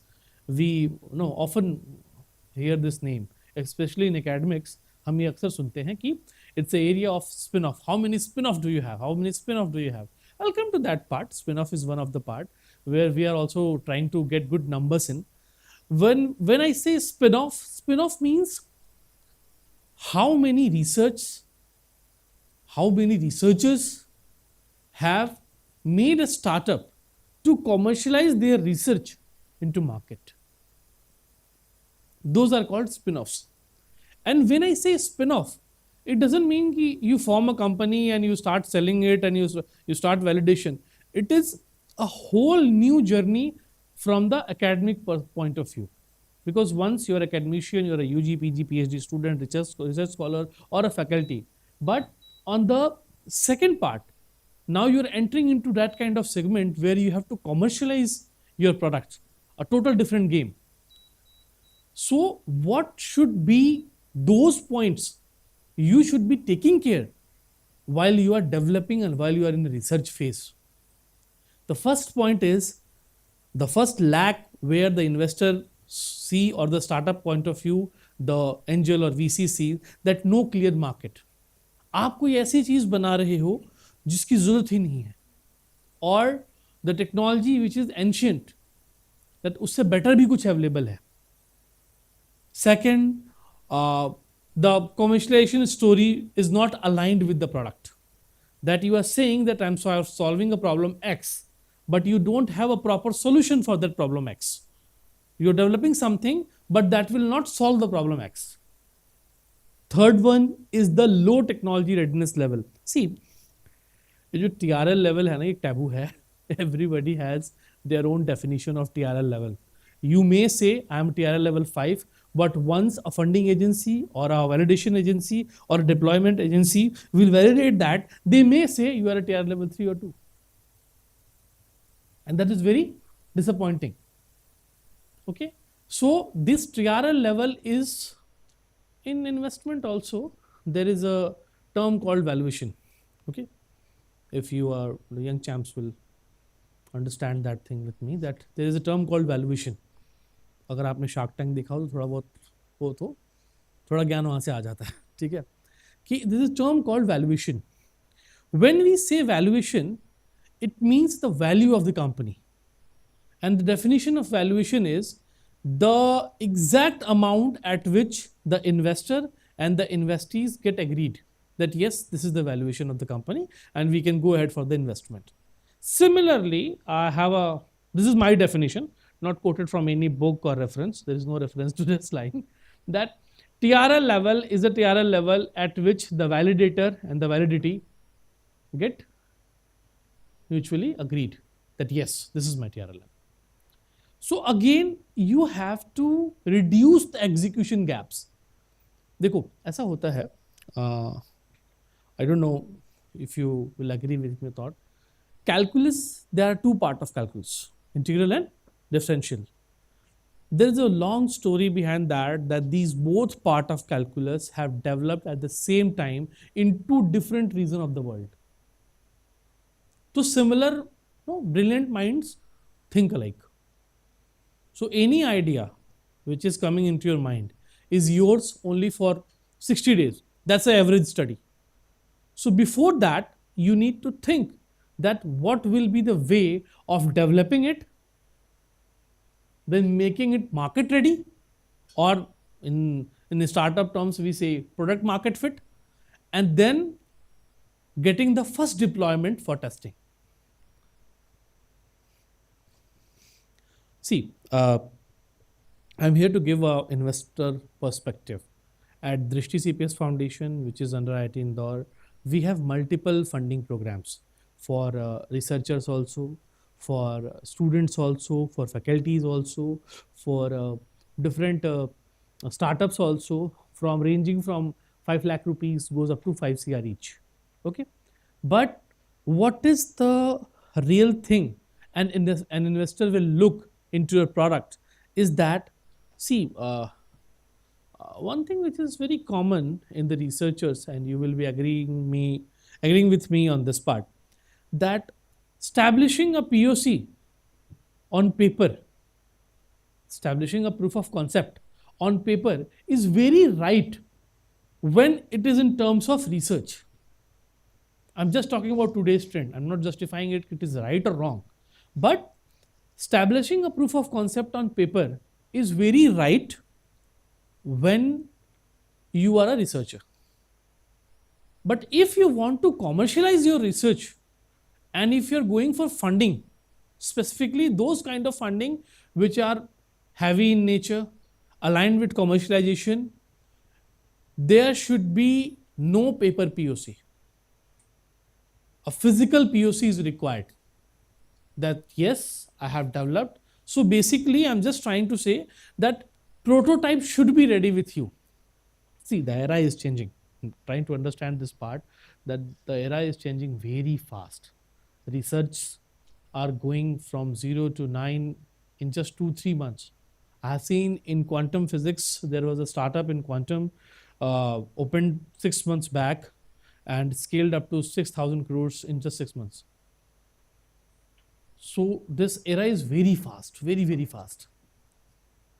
You need to align the right impact and the right market size with your research. I'm just trying to align one thing, that I know researchers have the ethical responsibility that my research is for better impact, not for money. But again, your research has a market size. That in how much big geographic area you will be targeting to create that impact. The inventor of mobile had, I think, never thought that it will be in pocket of everyone. Okay, but that kind of impact is there. So you need to also rationalize your impact.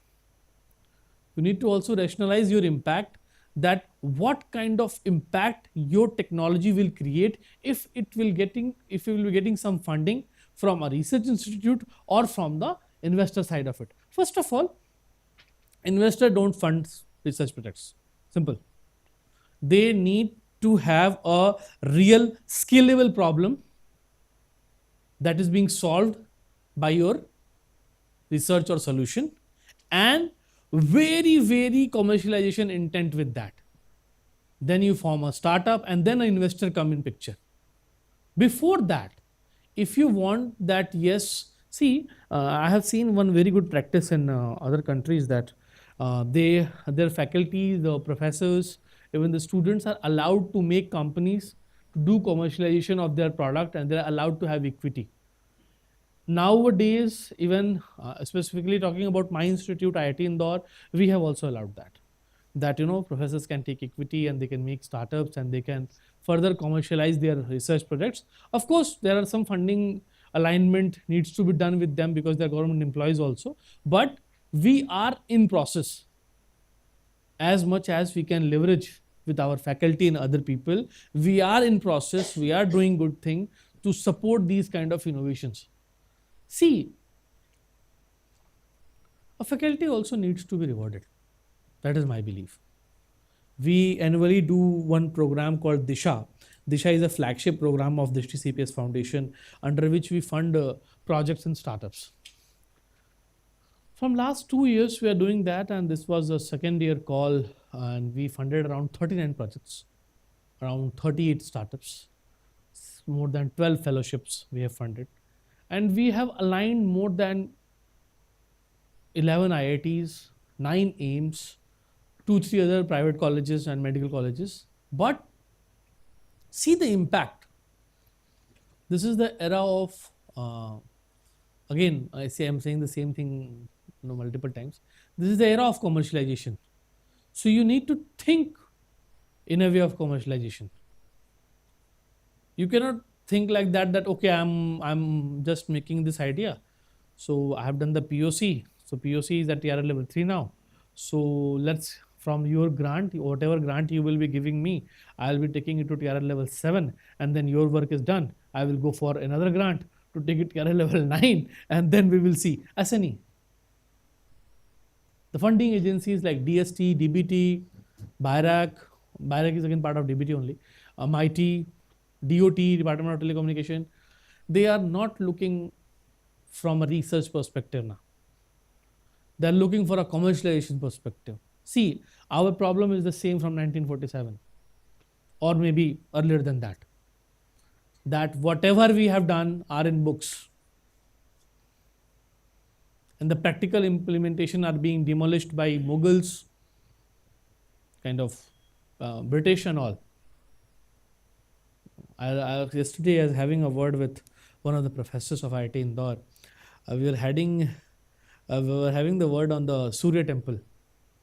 The architecture of Surya temple, there is no cement or anything being used. It's an interlocking system at which the whole temple is standing from that particular time. There are grooves there, there are iron grooves there, iron cufflinks there, and then the stones are just being locked with each other. So this kind of architecture was there at that time. When people were inventing wheel, we were making temples. So our practical implementation has been demolished. So everything is in paper. And we have continued doing that from 1947. It's time, if we want to have the title of global leader. See, as simple as that. How money grows? Hindi में रुपए की value कैसे बढ़ती है, कोई बताएगा? Anybody of you? रुपए की वैल्यू अगर आज 88 रुपीज पर डॉलर होगा, यही रेट होगा 88, 89. अगर मुझे रुपए की वैल्यू को बढ़ाना है तो मुझे क्या करना पड़ेगा? एग्जैक्टली एक्सपोर्ट ज़्यादा करोगे, वो कैसे करोगे? Exactly. So you have the answer that if your research is only in the books, not getting out of the lab, not getting out of your institute, not getting out of as a product in the market, so you can't contribute to global economy.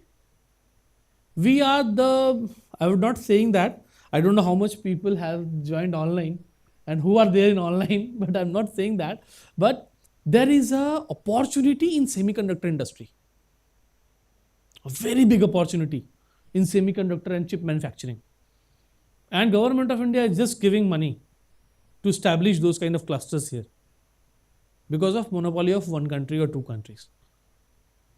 So this is how you can contribute to the global economy, and this is what an investor look.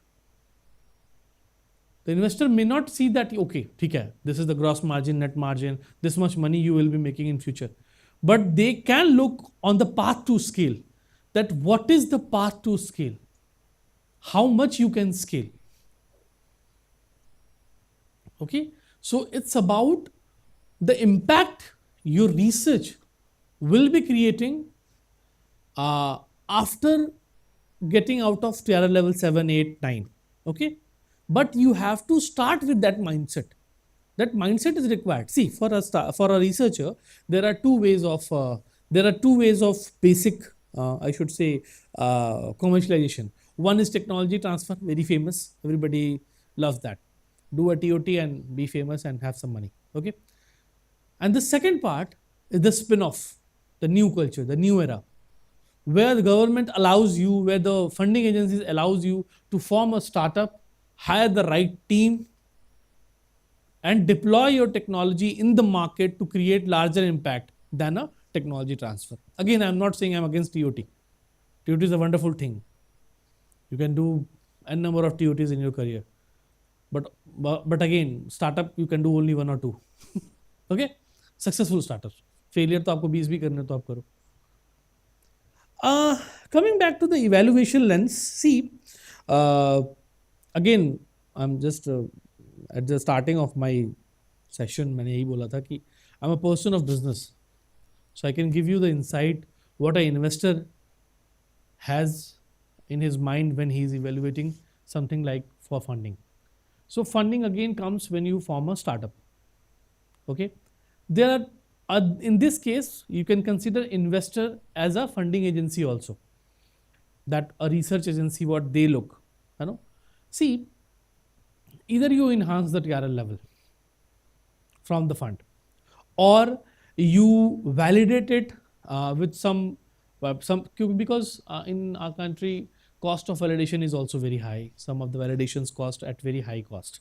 You know, some medical validations and deployments take around 25 lakh rupees also. So for that also people raises money. Okay, then what is the business and scale potential your research has? That is one of the very major point what investors look while they are in a process of evaluating a particular project or startup for funding. Then most important, what do you see when any idea came into your mind, or it will come into your mind in future? What do you think? What is the ideal process to juggle with the idea? You start building it immediately, or you have a market validation? What are your thoughts? Exactly, and how you do that?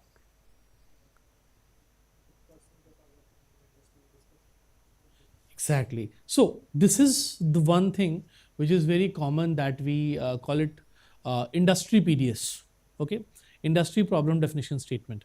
तो क्या होता है कि अभी जो institutions like the CPS or other, I don't know other names, but institution like जो कि bridge की तरह काम कर रही हैं एक रिसर्चर और एक कॉमर्शलाइजेशन मार्केट में, we are trying to reach as many industries as possible to take their real life problem definition statements, so that if any researcher or any startup is applying for funding, so we can align direct the problem definition to them, so that their research don't go in vain.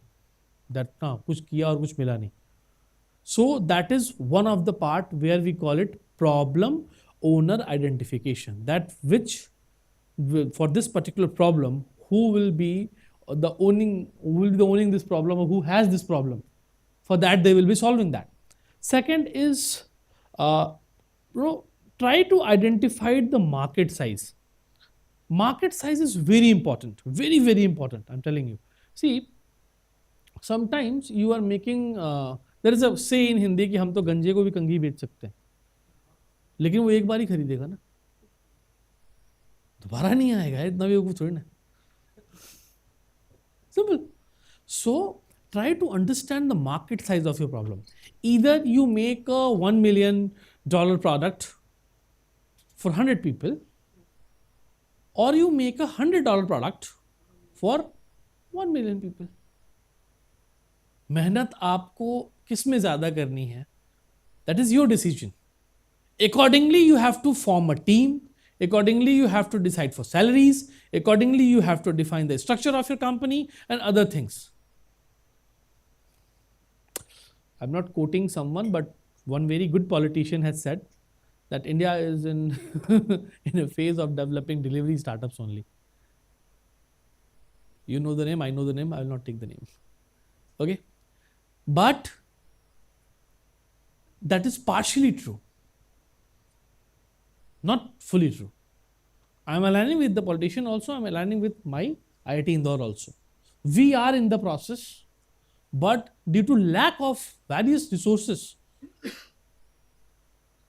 we are not able to achieve that. I'll give you one more example. So anybody know what was the cost of the first mission of Chandrayaan 2, sorry, not first, second mission. Chandrayaan 2, what was the cost of Chandrayaan 2 mission? What was the project cost?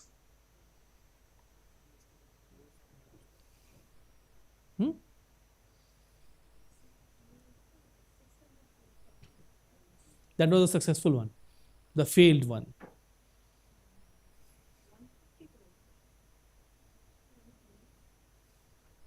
Actually, the successful one has you make use of some of the older components which were there in the field one. That is a story you are taking from Mangal mission and Chandrayaan. That's a different thing. Huh. Anybody? 67 crore was the cost of Chandrayaan 2 mission. There is a say in India, of course, in our country, that we have gone to moon at when Chandrayaan 3 becomes successful at a cost of 627 crores, where the lunar mission of Russia has a cost of 2,213 crore. My question, why we are taking credit of this particular part that we have gone at a lower price? There is no need to do sasta research. We need money. See, I joined IIT Indore in 2022. Frankly, at that time, I was a firm believer of this part that a startup has to be lean, less money consuming, and making big impact. Why quality talent migrates to US and UK? There's only one reason: money. Simple. Everybody wants a good life. Me too, of course. But if we want to become a global leader, we need to retain our talent also. That is what we have proposed in one of the upcoming courses at IIT Indore in system engineering that was designed by me. I designed a course for integrated AmTech here that probably will be processed in coming year, but that's a different story. But to retain the current talent, we need money, and we need to provide them a very clear-cut path that this is what we have for you if you do this. So I am in a very strong favor of this thing that, okay, this is acceptable. see that we have gone to moon at 1/3 price. Okay, but why? Why we are claiming credit for that?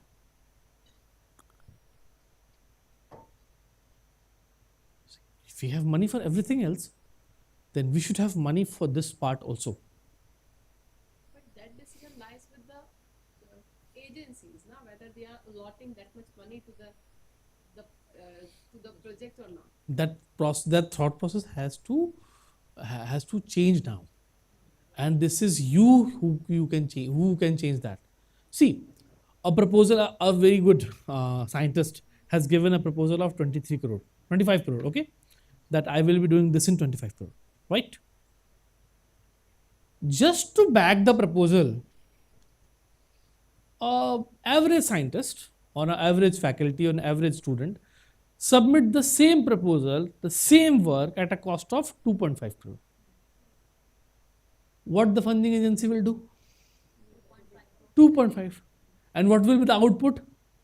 A B grade material will be developed, or nothing will be developed. Probably in 90% of the cases, nothing will be developed. 2.5 crore wastage. Khatam.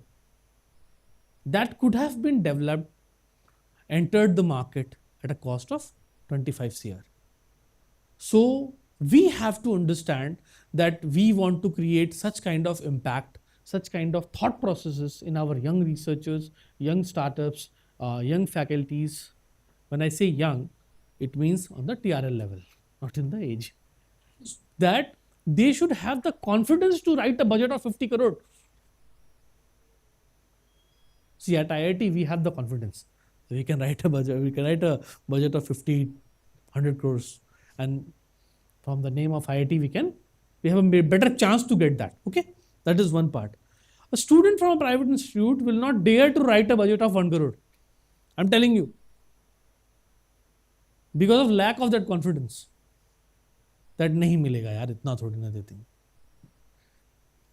So you have to come out of your silos and accept this part that good research need good resources. Of course, if you will get a budget of 20 to 2 crore, 3 crore for the project, so you will be hiring a developer who has a 10 year of experience, who can guide you that this can be done on this way also.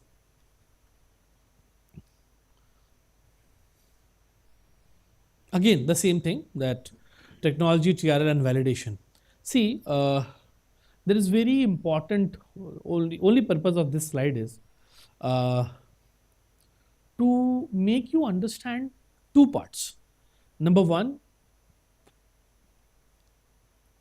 keep validating. हम startups को सिखाते हैं कि बेइज्जती कराते रहो, कोई बात नहीं, it's fine. Keep validating and keep upgrading. Okay? A calculated risk is not a risk. ठीक है? So in our program Disha, we try to train our research projects, we try to train our researchers and startups to de-risk the project or make a de-risking plan for your project. How we do that? See, suppose our core area is now digital healthcare, so we mostly work in digital healthcare. In digital healthcare, we have aligned with multiple aims: Raipur, Bhopal, Delhi, Jodhpur, Rishikesh, Guwahati, Bhatinda. These aims are aligned with us. We have MOU with 50% of them, and they help our researchers, our startups to test and validate their technology on their data, not patient data, so that we can have a right, very, very right, what should I say, output for whatever project we are developing. On the contrary, this honest assessment of TRL level is being done at IIT Indore, the CPS Foundation from AIMS only in healthcare part. We don't do that. They decides that at what TRL level you are. Then prototype वाली बात मैंने आपको पहले बताई कि in case of right funding, if you have something to show, it's good. There are higher chance of getting selection. And guys, be confident, write bigger proposals, because as a businessman, as a business oriented person, as a commercialization person, जितनी मेहनत 5 करोड़ के proposal को लिखने में लगती है, उतनी ही मेहनत 50 करोड़ के प्रपोजल में लिखने लगती है, अगर आप फोकस होकर लिखोगे तो बेटर चांस है you start writing, because I'm not saying only money backing is your target. I'm just saying, see, if you get 1 CR for a project and you start market deployment of your product, and you have travel and marketing cost of around 25 lakh only, probably 5 lakhs per district, you will be covering only 5 districts, right? But if you have 5 CR in that particular kitty, you will be able to 100 more than 80, 85 or 100 cities to impact.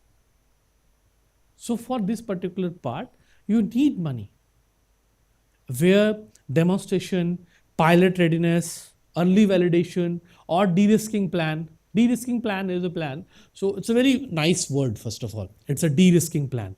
So de-risking plans, it's the mitigation of your risks. Simple as that. That if this will happen, my platform won't work.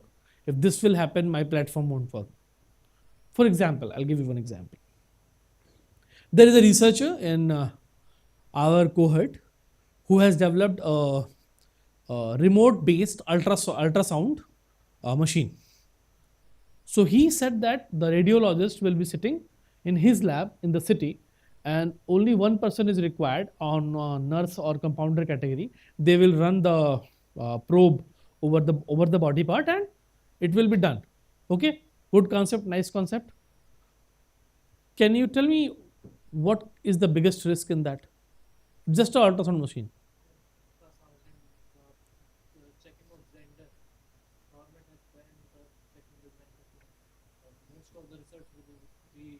What's your good name, young man? Where are you from? Nice, good. Keep it up. There is one risk of identifying the gender. And the second risk is the Act of Government of India, which says you cannot perform an ultrasound without a radiologist. So if this researcher has planned this before starting the research, our 25 lakhs has been saved. Simple. So de-risking plan is made by my team before onboarding any project. And we share with the researcher both the successful one and the failed ones also. Those who are not selected, we also share this plan with them that these changes are required. As I was saying the same thing, the IP regulatory and the ethic readiness. This is a very important part in any kind of research. Okay? The patent strategy should be very clear. The regulatory pathway, as we have just spoke about one of the use cases, okay, and the ethic approval. In case of healthcare, because my presentation is more aligned with the healthcare part, so what kind of ethical approval you need. So these are the part of de-risking plan when you are making for that. And please, my request to all the online people and to the offline people also, prepare a plan of commercialization, not for a patent or an IP. Okay? And then this is a way beyond slide. Business model and go to market. It comes when you have literally a clean, validated, tested, commercializable product. Then it comes where we think about who will pay for this, what will be the pricing logic. Basically, when I say pricing logic, it means unit economics. That what will be the cost of 1 unit of that. Okay, so you need to include all the costs, that what is the salary, how you will be buying the sensors, the software cost, the hardware cost, the transport cost, every cost and cost, and what will be your margin over that. Then what will be the net margin over that. And then it will be decided. Then revenue model, which model you want to go. You want to work with the distributor or you want to work with the customer directly. Okay. Then we have pilot partners. So this is a very, very, very, very good time for commercialization. I'm telling you from the first minute of my session, that it's a very, very good time because there are various pilot partners available in the market who will help you in commercialization of your product. So you can tie up with them. They work on a revenue sharing basis. They work on a payment basis also. And then a clear path for further commercialization should be there in your proposal, so that no, people can have a different kind of idea. Abhi dekho, till this is a event of ANRF, right? So ANRF ka jo, there's a program of Mahamed. Okay, so Mohammed, the various proposals were submitted from my startups also, from other organizations also, from various researchers have submitted the proposals in Mohammed. The overall procedure is very clear for Mohammed, that the technology which is not being developed in India, it is the right time to develop because they have funding support, they have infrastructure support, they have supports from various institutes like IIT Indore, IIT Bombay, Delhi, Madras, and whatnot. So this is the exact right time where you can find the gap. Ki, this is the gap, and I want to solve it. Then you have to formalize the de-risking plan with that, and then you can go ahead. This is just one core structure that you may follow. You can have a screenshot also. See, the basic structure of a research, we follow this in Disha. That funding, how much funding the researcher is asking, how much funding will be used for prototype, how much funding will be used for pilot development, then how much money he will be required for validation, and then how much money he will need to make a market ready product. And then we proceed for the first discussion, where we understand that if a person is trying to make a medicine, there is a pharmacist there in the team or not. So team need to be aligned with the product. You can't have an agriculture expert in your team and you are making a medicine. That is not possible. वो नहीं होने वाला. ठीक है?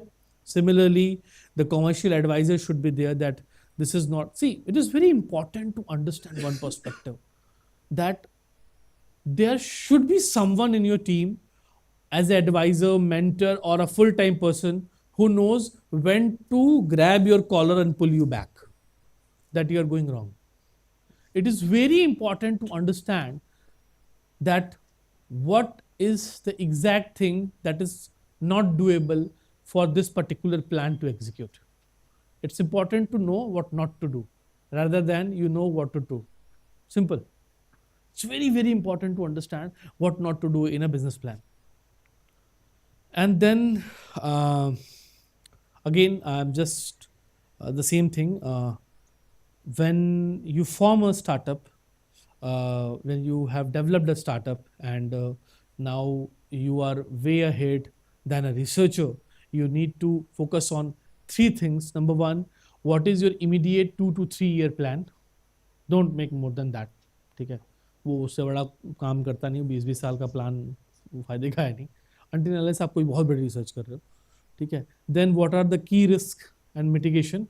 I'm again saying it's very important to understand what not to do in a research plan. Okay. And then the post funding outcomes, that after the funding, after you receive successful funding, what is the exact outcome you will be giving. So expected TRL enhancement, pilot competitions, follow-on funding that you will be securing, and what are the commercialization partnership you have secured. These are some of the heads, common heads that you can follow. This is something about my organization. As I told you, Drishti CPS Foundation is a Section 8 company. It's a research park under Indian Institute of Technology Indore, IIT Indore. We have various funding mechanisms for startups and research projects. For startup, I will talk about research only. Startups we can discuss sometime later. Research grant up to 1 CR that we provide to researchers from 2 of the sources, Department of Science and Technology. And one very good way that we identified this year only is a CSR funding support. So अब हम क्या करते हैं? It's a very unique way that me and my team has kind of implemented in my organization.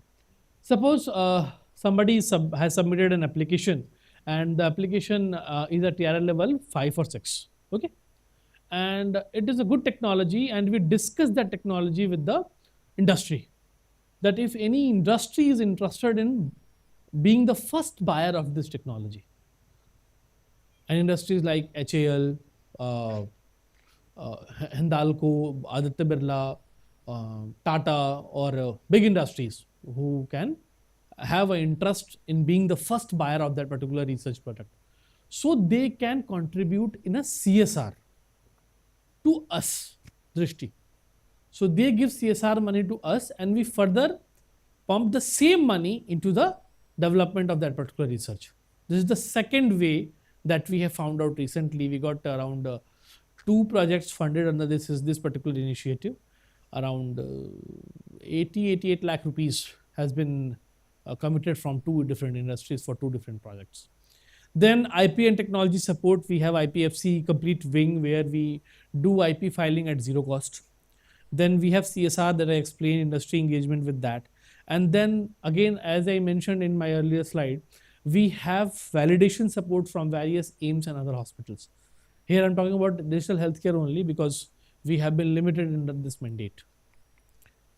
This is the program, the Developing Innovation and Successful Harnessing and Adoption.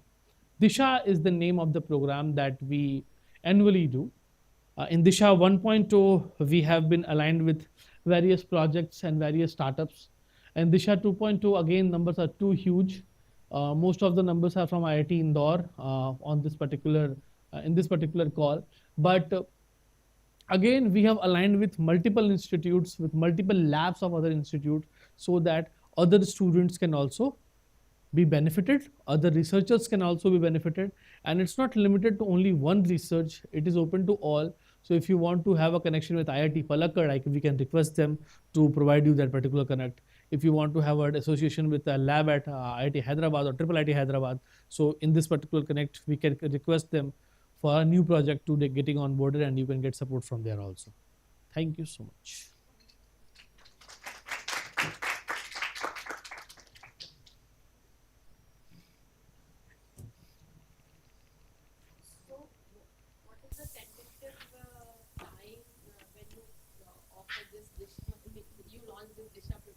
अभी तो conclude हो गया ma'am, we have concluded the program. We will be launching the next call in the month of June or July. This year, June or July. Yep.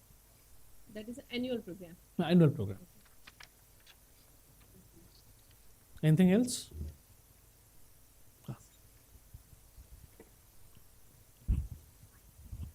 So, if a researcher or a normal student is planning to do a startup regarding platform-based services like Zomato, Amazon, Flipkart, the major problem in India is based on the how they will generate money.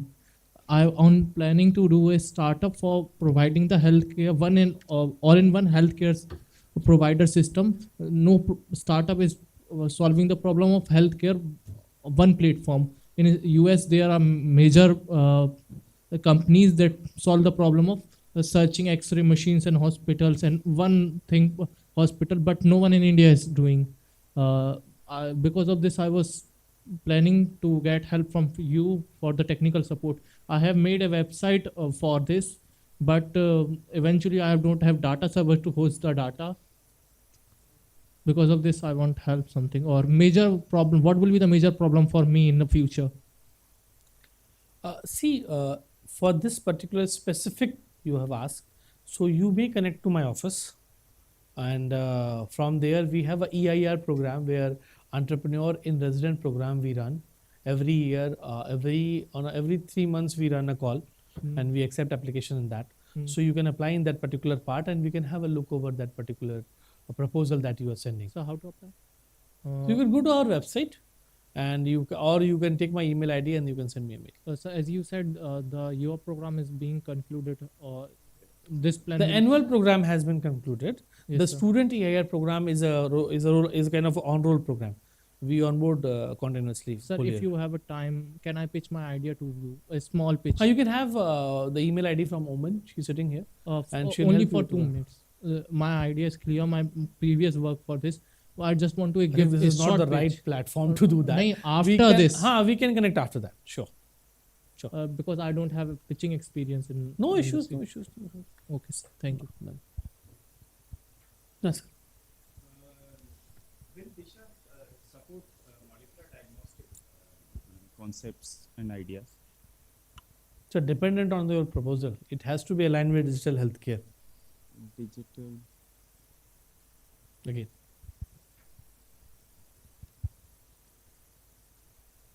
Any questions from online participants?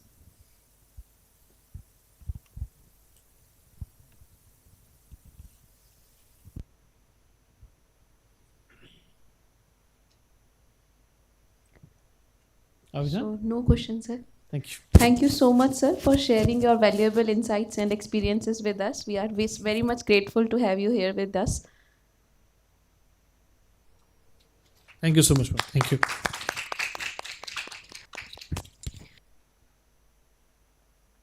Thank you so much.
So with this, we conclude our today's session.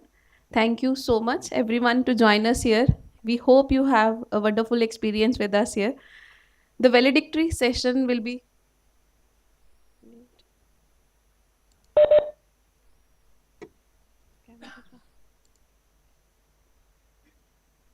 we are going to have a valedictory session soon. For that, Abhiroop sir is going to join us. So before that, we can break for a short tea break. Thank you so much.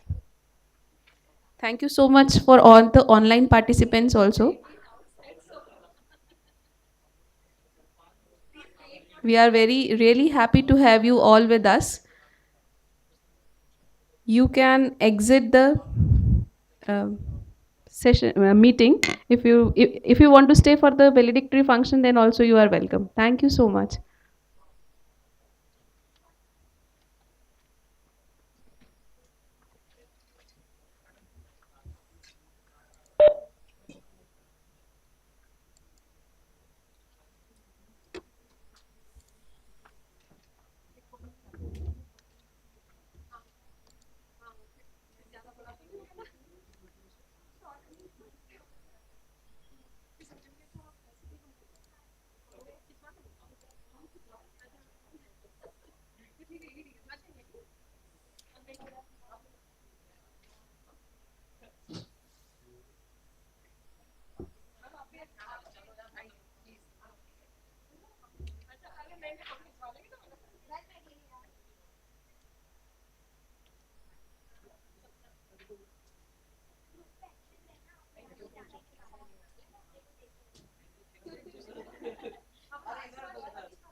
हाँ उधर खींचते हैं वो ले वो लगा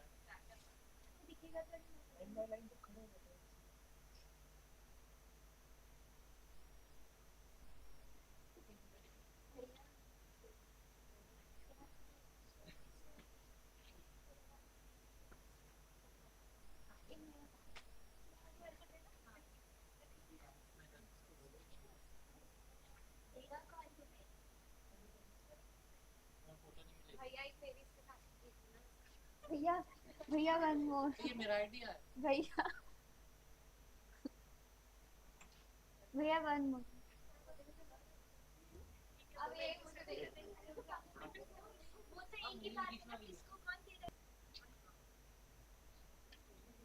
admit card copy लगेगी admit करके जाना मतलब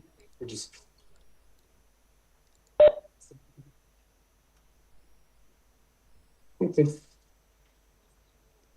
बहुत सारे एडमिट कार्ड लग जाएगा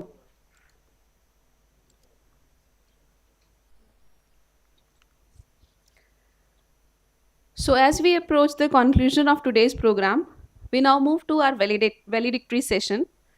The session will include the certificate presentation to the participants by our project director and our theme leader, followed by a vote of thanks. Once again, thank you to all the speakers and participants. I would like to call upon participants to receive their certificate of participation.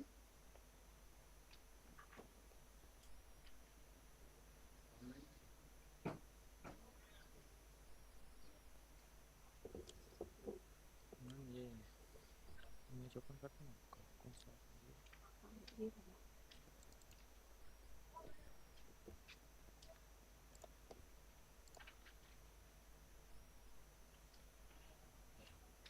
Sharing कर दूं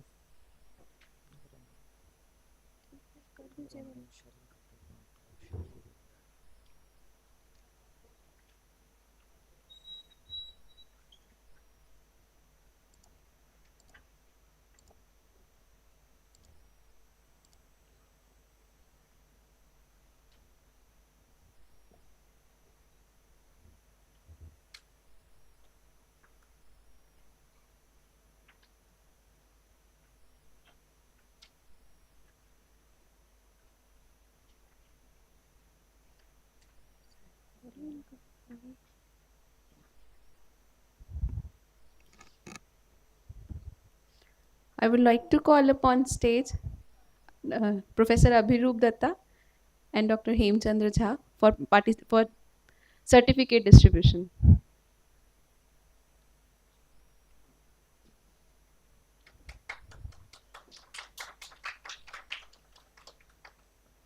Dr. Rabin Singh,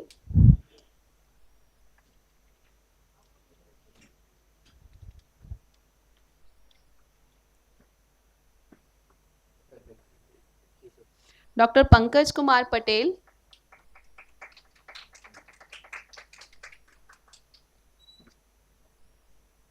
Dr. Mani Vavan,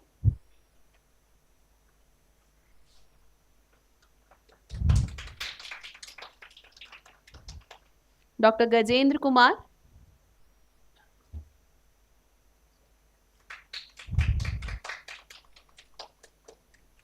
Dr. Kirti Pawar,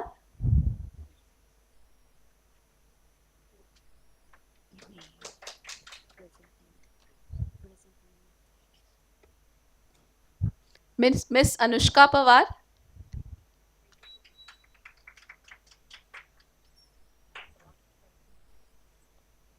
Shri Rajvinder Ujjaini,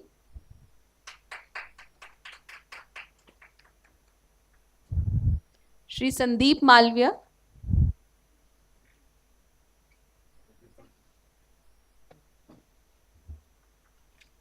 Shri Mayank Kumar,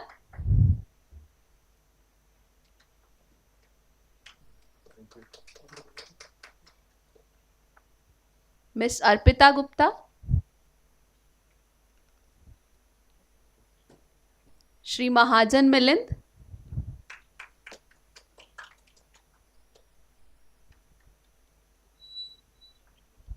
Miss Ankita Chaudhary, Shri Atharv Pandey, Shri Lakshay Gupta,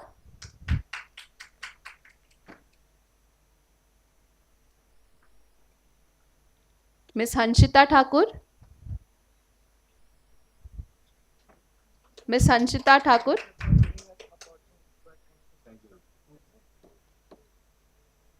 Miss Divya Kurel,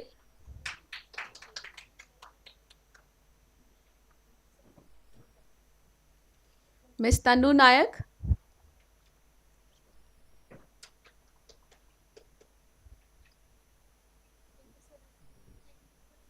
Miss Roshni Yadav, Mr. Radhesham Bamnia,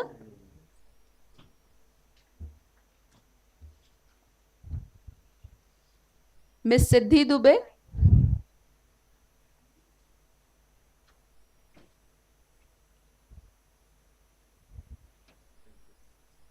Miss Damini Kasal,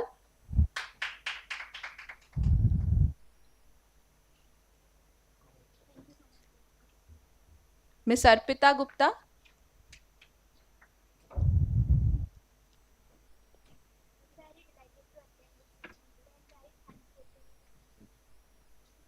Miss Ankita Chaudhary, Shri Atharv Pandey.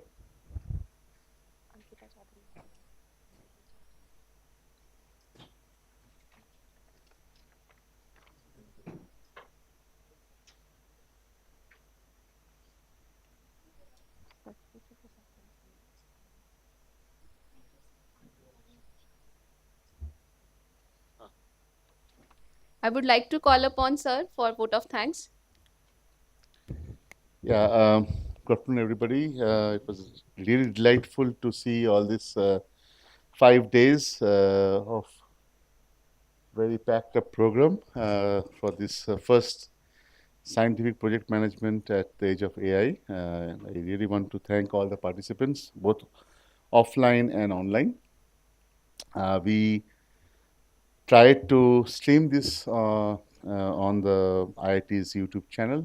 So people can participate in 3 ways. First of all, they are here, as well as they are also joining us through WebEx, as well as participating in a non-interactive way by following us on the YouTube channel in watching live.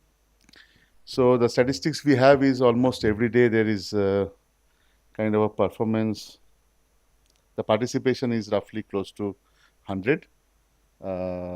That's what we are getting, which is not bad. We don't have a statistics of who has watched us on the YouTube, but that we will collect and share as well. This kind of a workshop, of course, it takes some time, but we have tried to make it a comprehensive kind of the covering all aspects of taking a concept from inception to dissemination, and try to also make you aware of what are the other requirements side by side needed, like you have to follow some ethics, some basic courtesy, some basic professional attitudes, and etc. So, and also technical things like how to use AI in a more ethical way, and how to incorporate it. Not all thing about AI is bad. So I hope that is also learned. We wish this is mainly meant for all the 6 SAKSHAM-PAIR institutes, which are tagging with us for this very prestigious project ANRF-PAIR we call SAKSHAM. And I hope they also made a lot of valuable learning out of this 5 days of workshop. What we wish to continue this, starting a few, like every year, we probably will have a 1-day workshop, but in person in each of these institutes, and we will go around and try to disseminate the same knowledge again and again. If some of you have missed some sessions, don't worry, it's available on YouTube, and we will also make a curated video available for each session at some point, so you can watch them and be aware of it. The most important thing is that don't stop learning and keep making use of these things. There are some PhD students and some students also who are very enthusiastic. I hope it has some of it you will be using for your professional life and make best use of it. For the faculty members, I hope we have shared something which will be delighting to you and come to your use and make use of it for your research, pedagogical, teaching, etc., whatever you like. I think it's already 5 days, quite here. So if you have any feedback, we will send you a feedback form, both for online and offline participants.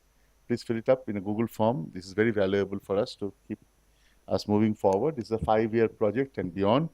We can make more such informative and process, particularly this AI in scientific writing and how to make most use of it is really an interesting topic. We will come back to you for sure in future. So thanks again to all of you for attending this.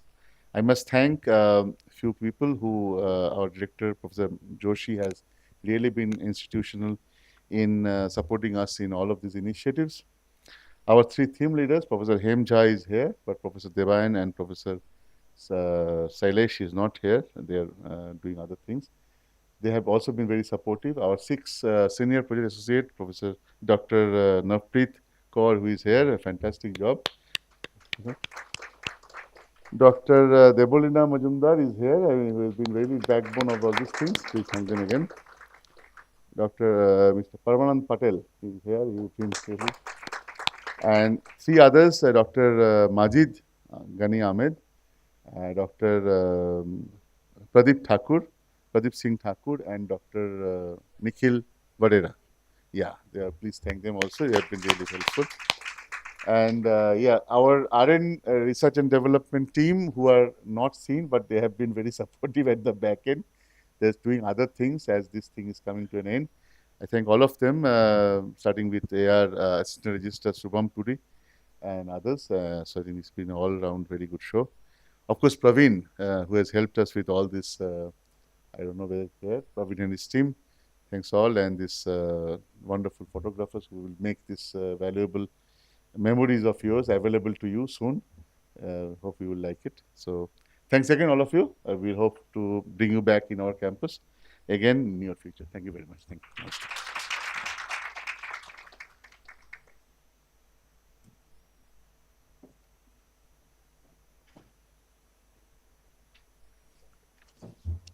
Thank you so much, sir. And thank you all the participants. We hope to see you in the future as well. Thank you for joining us and staying with us for 5 days. Thank you.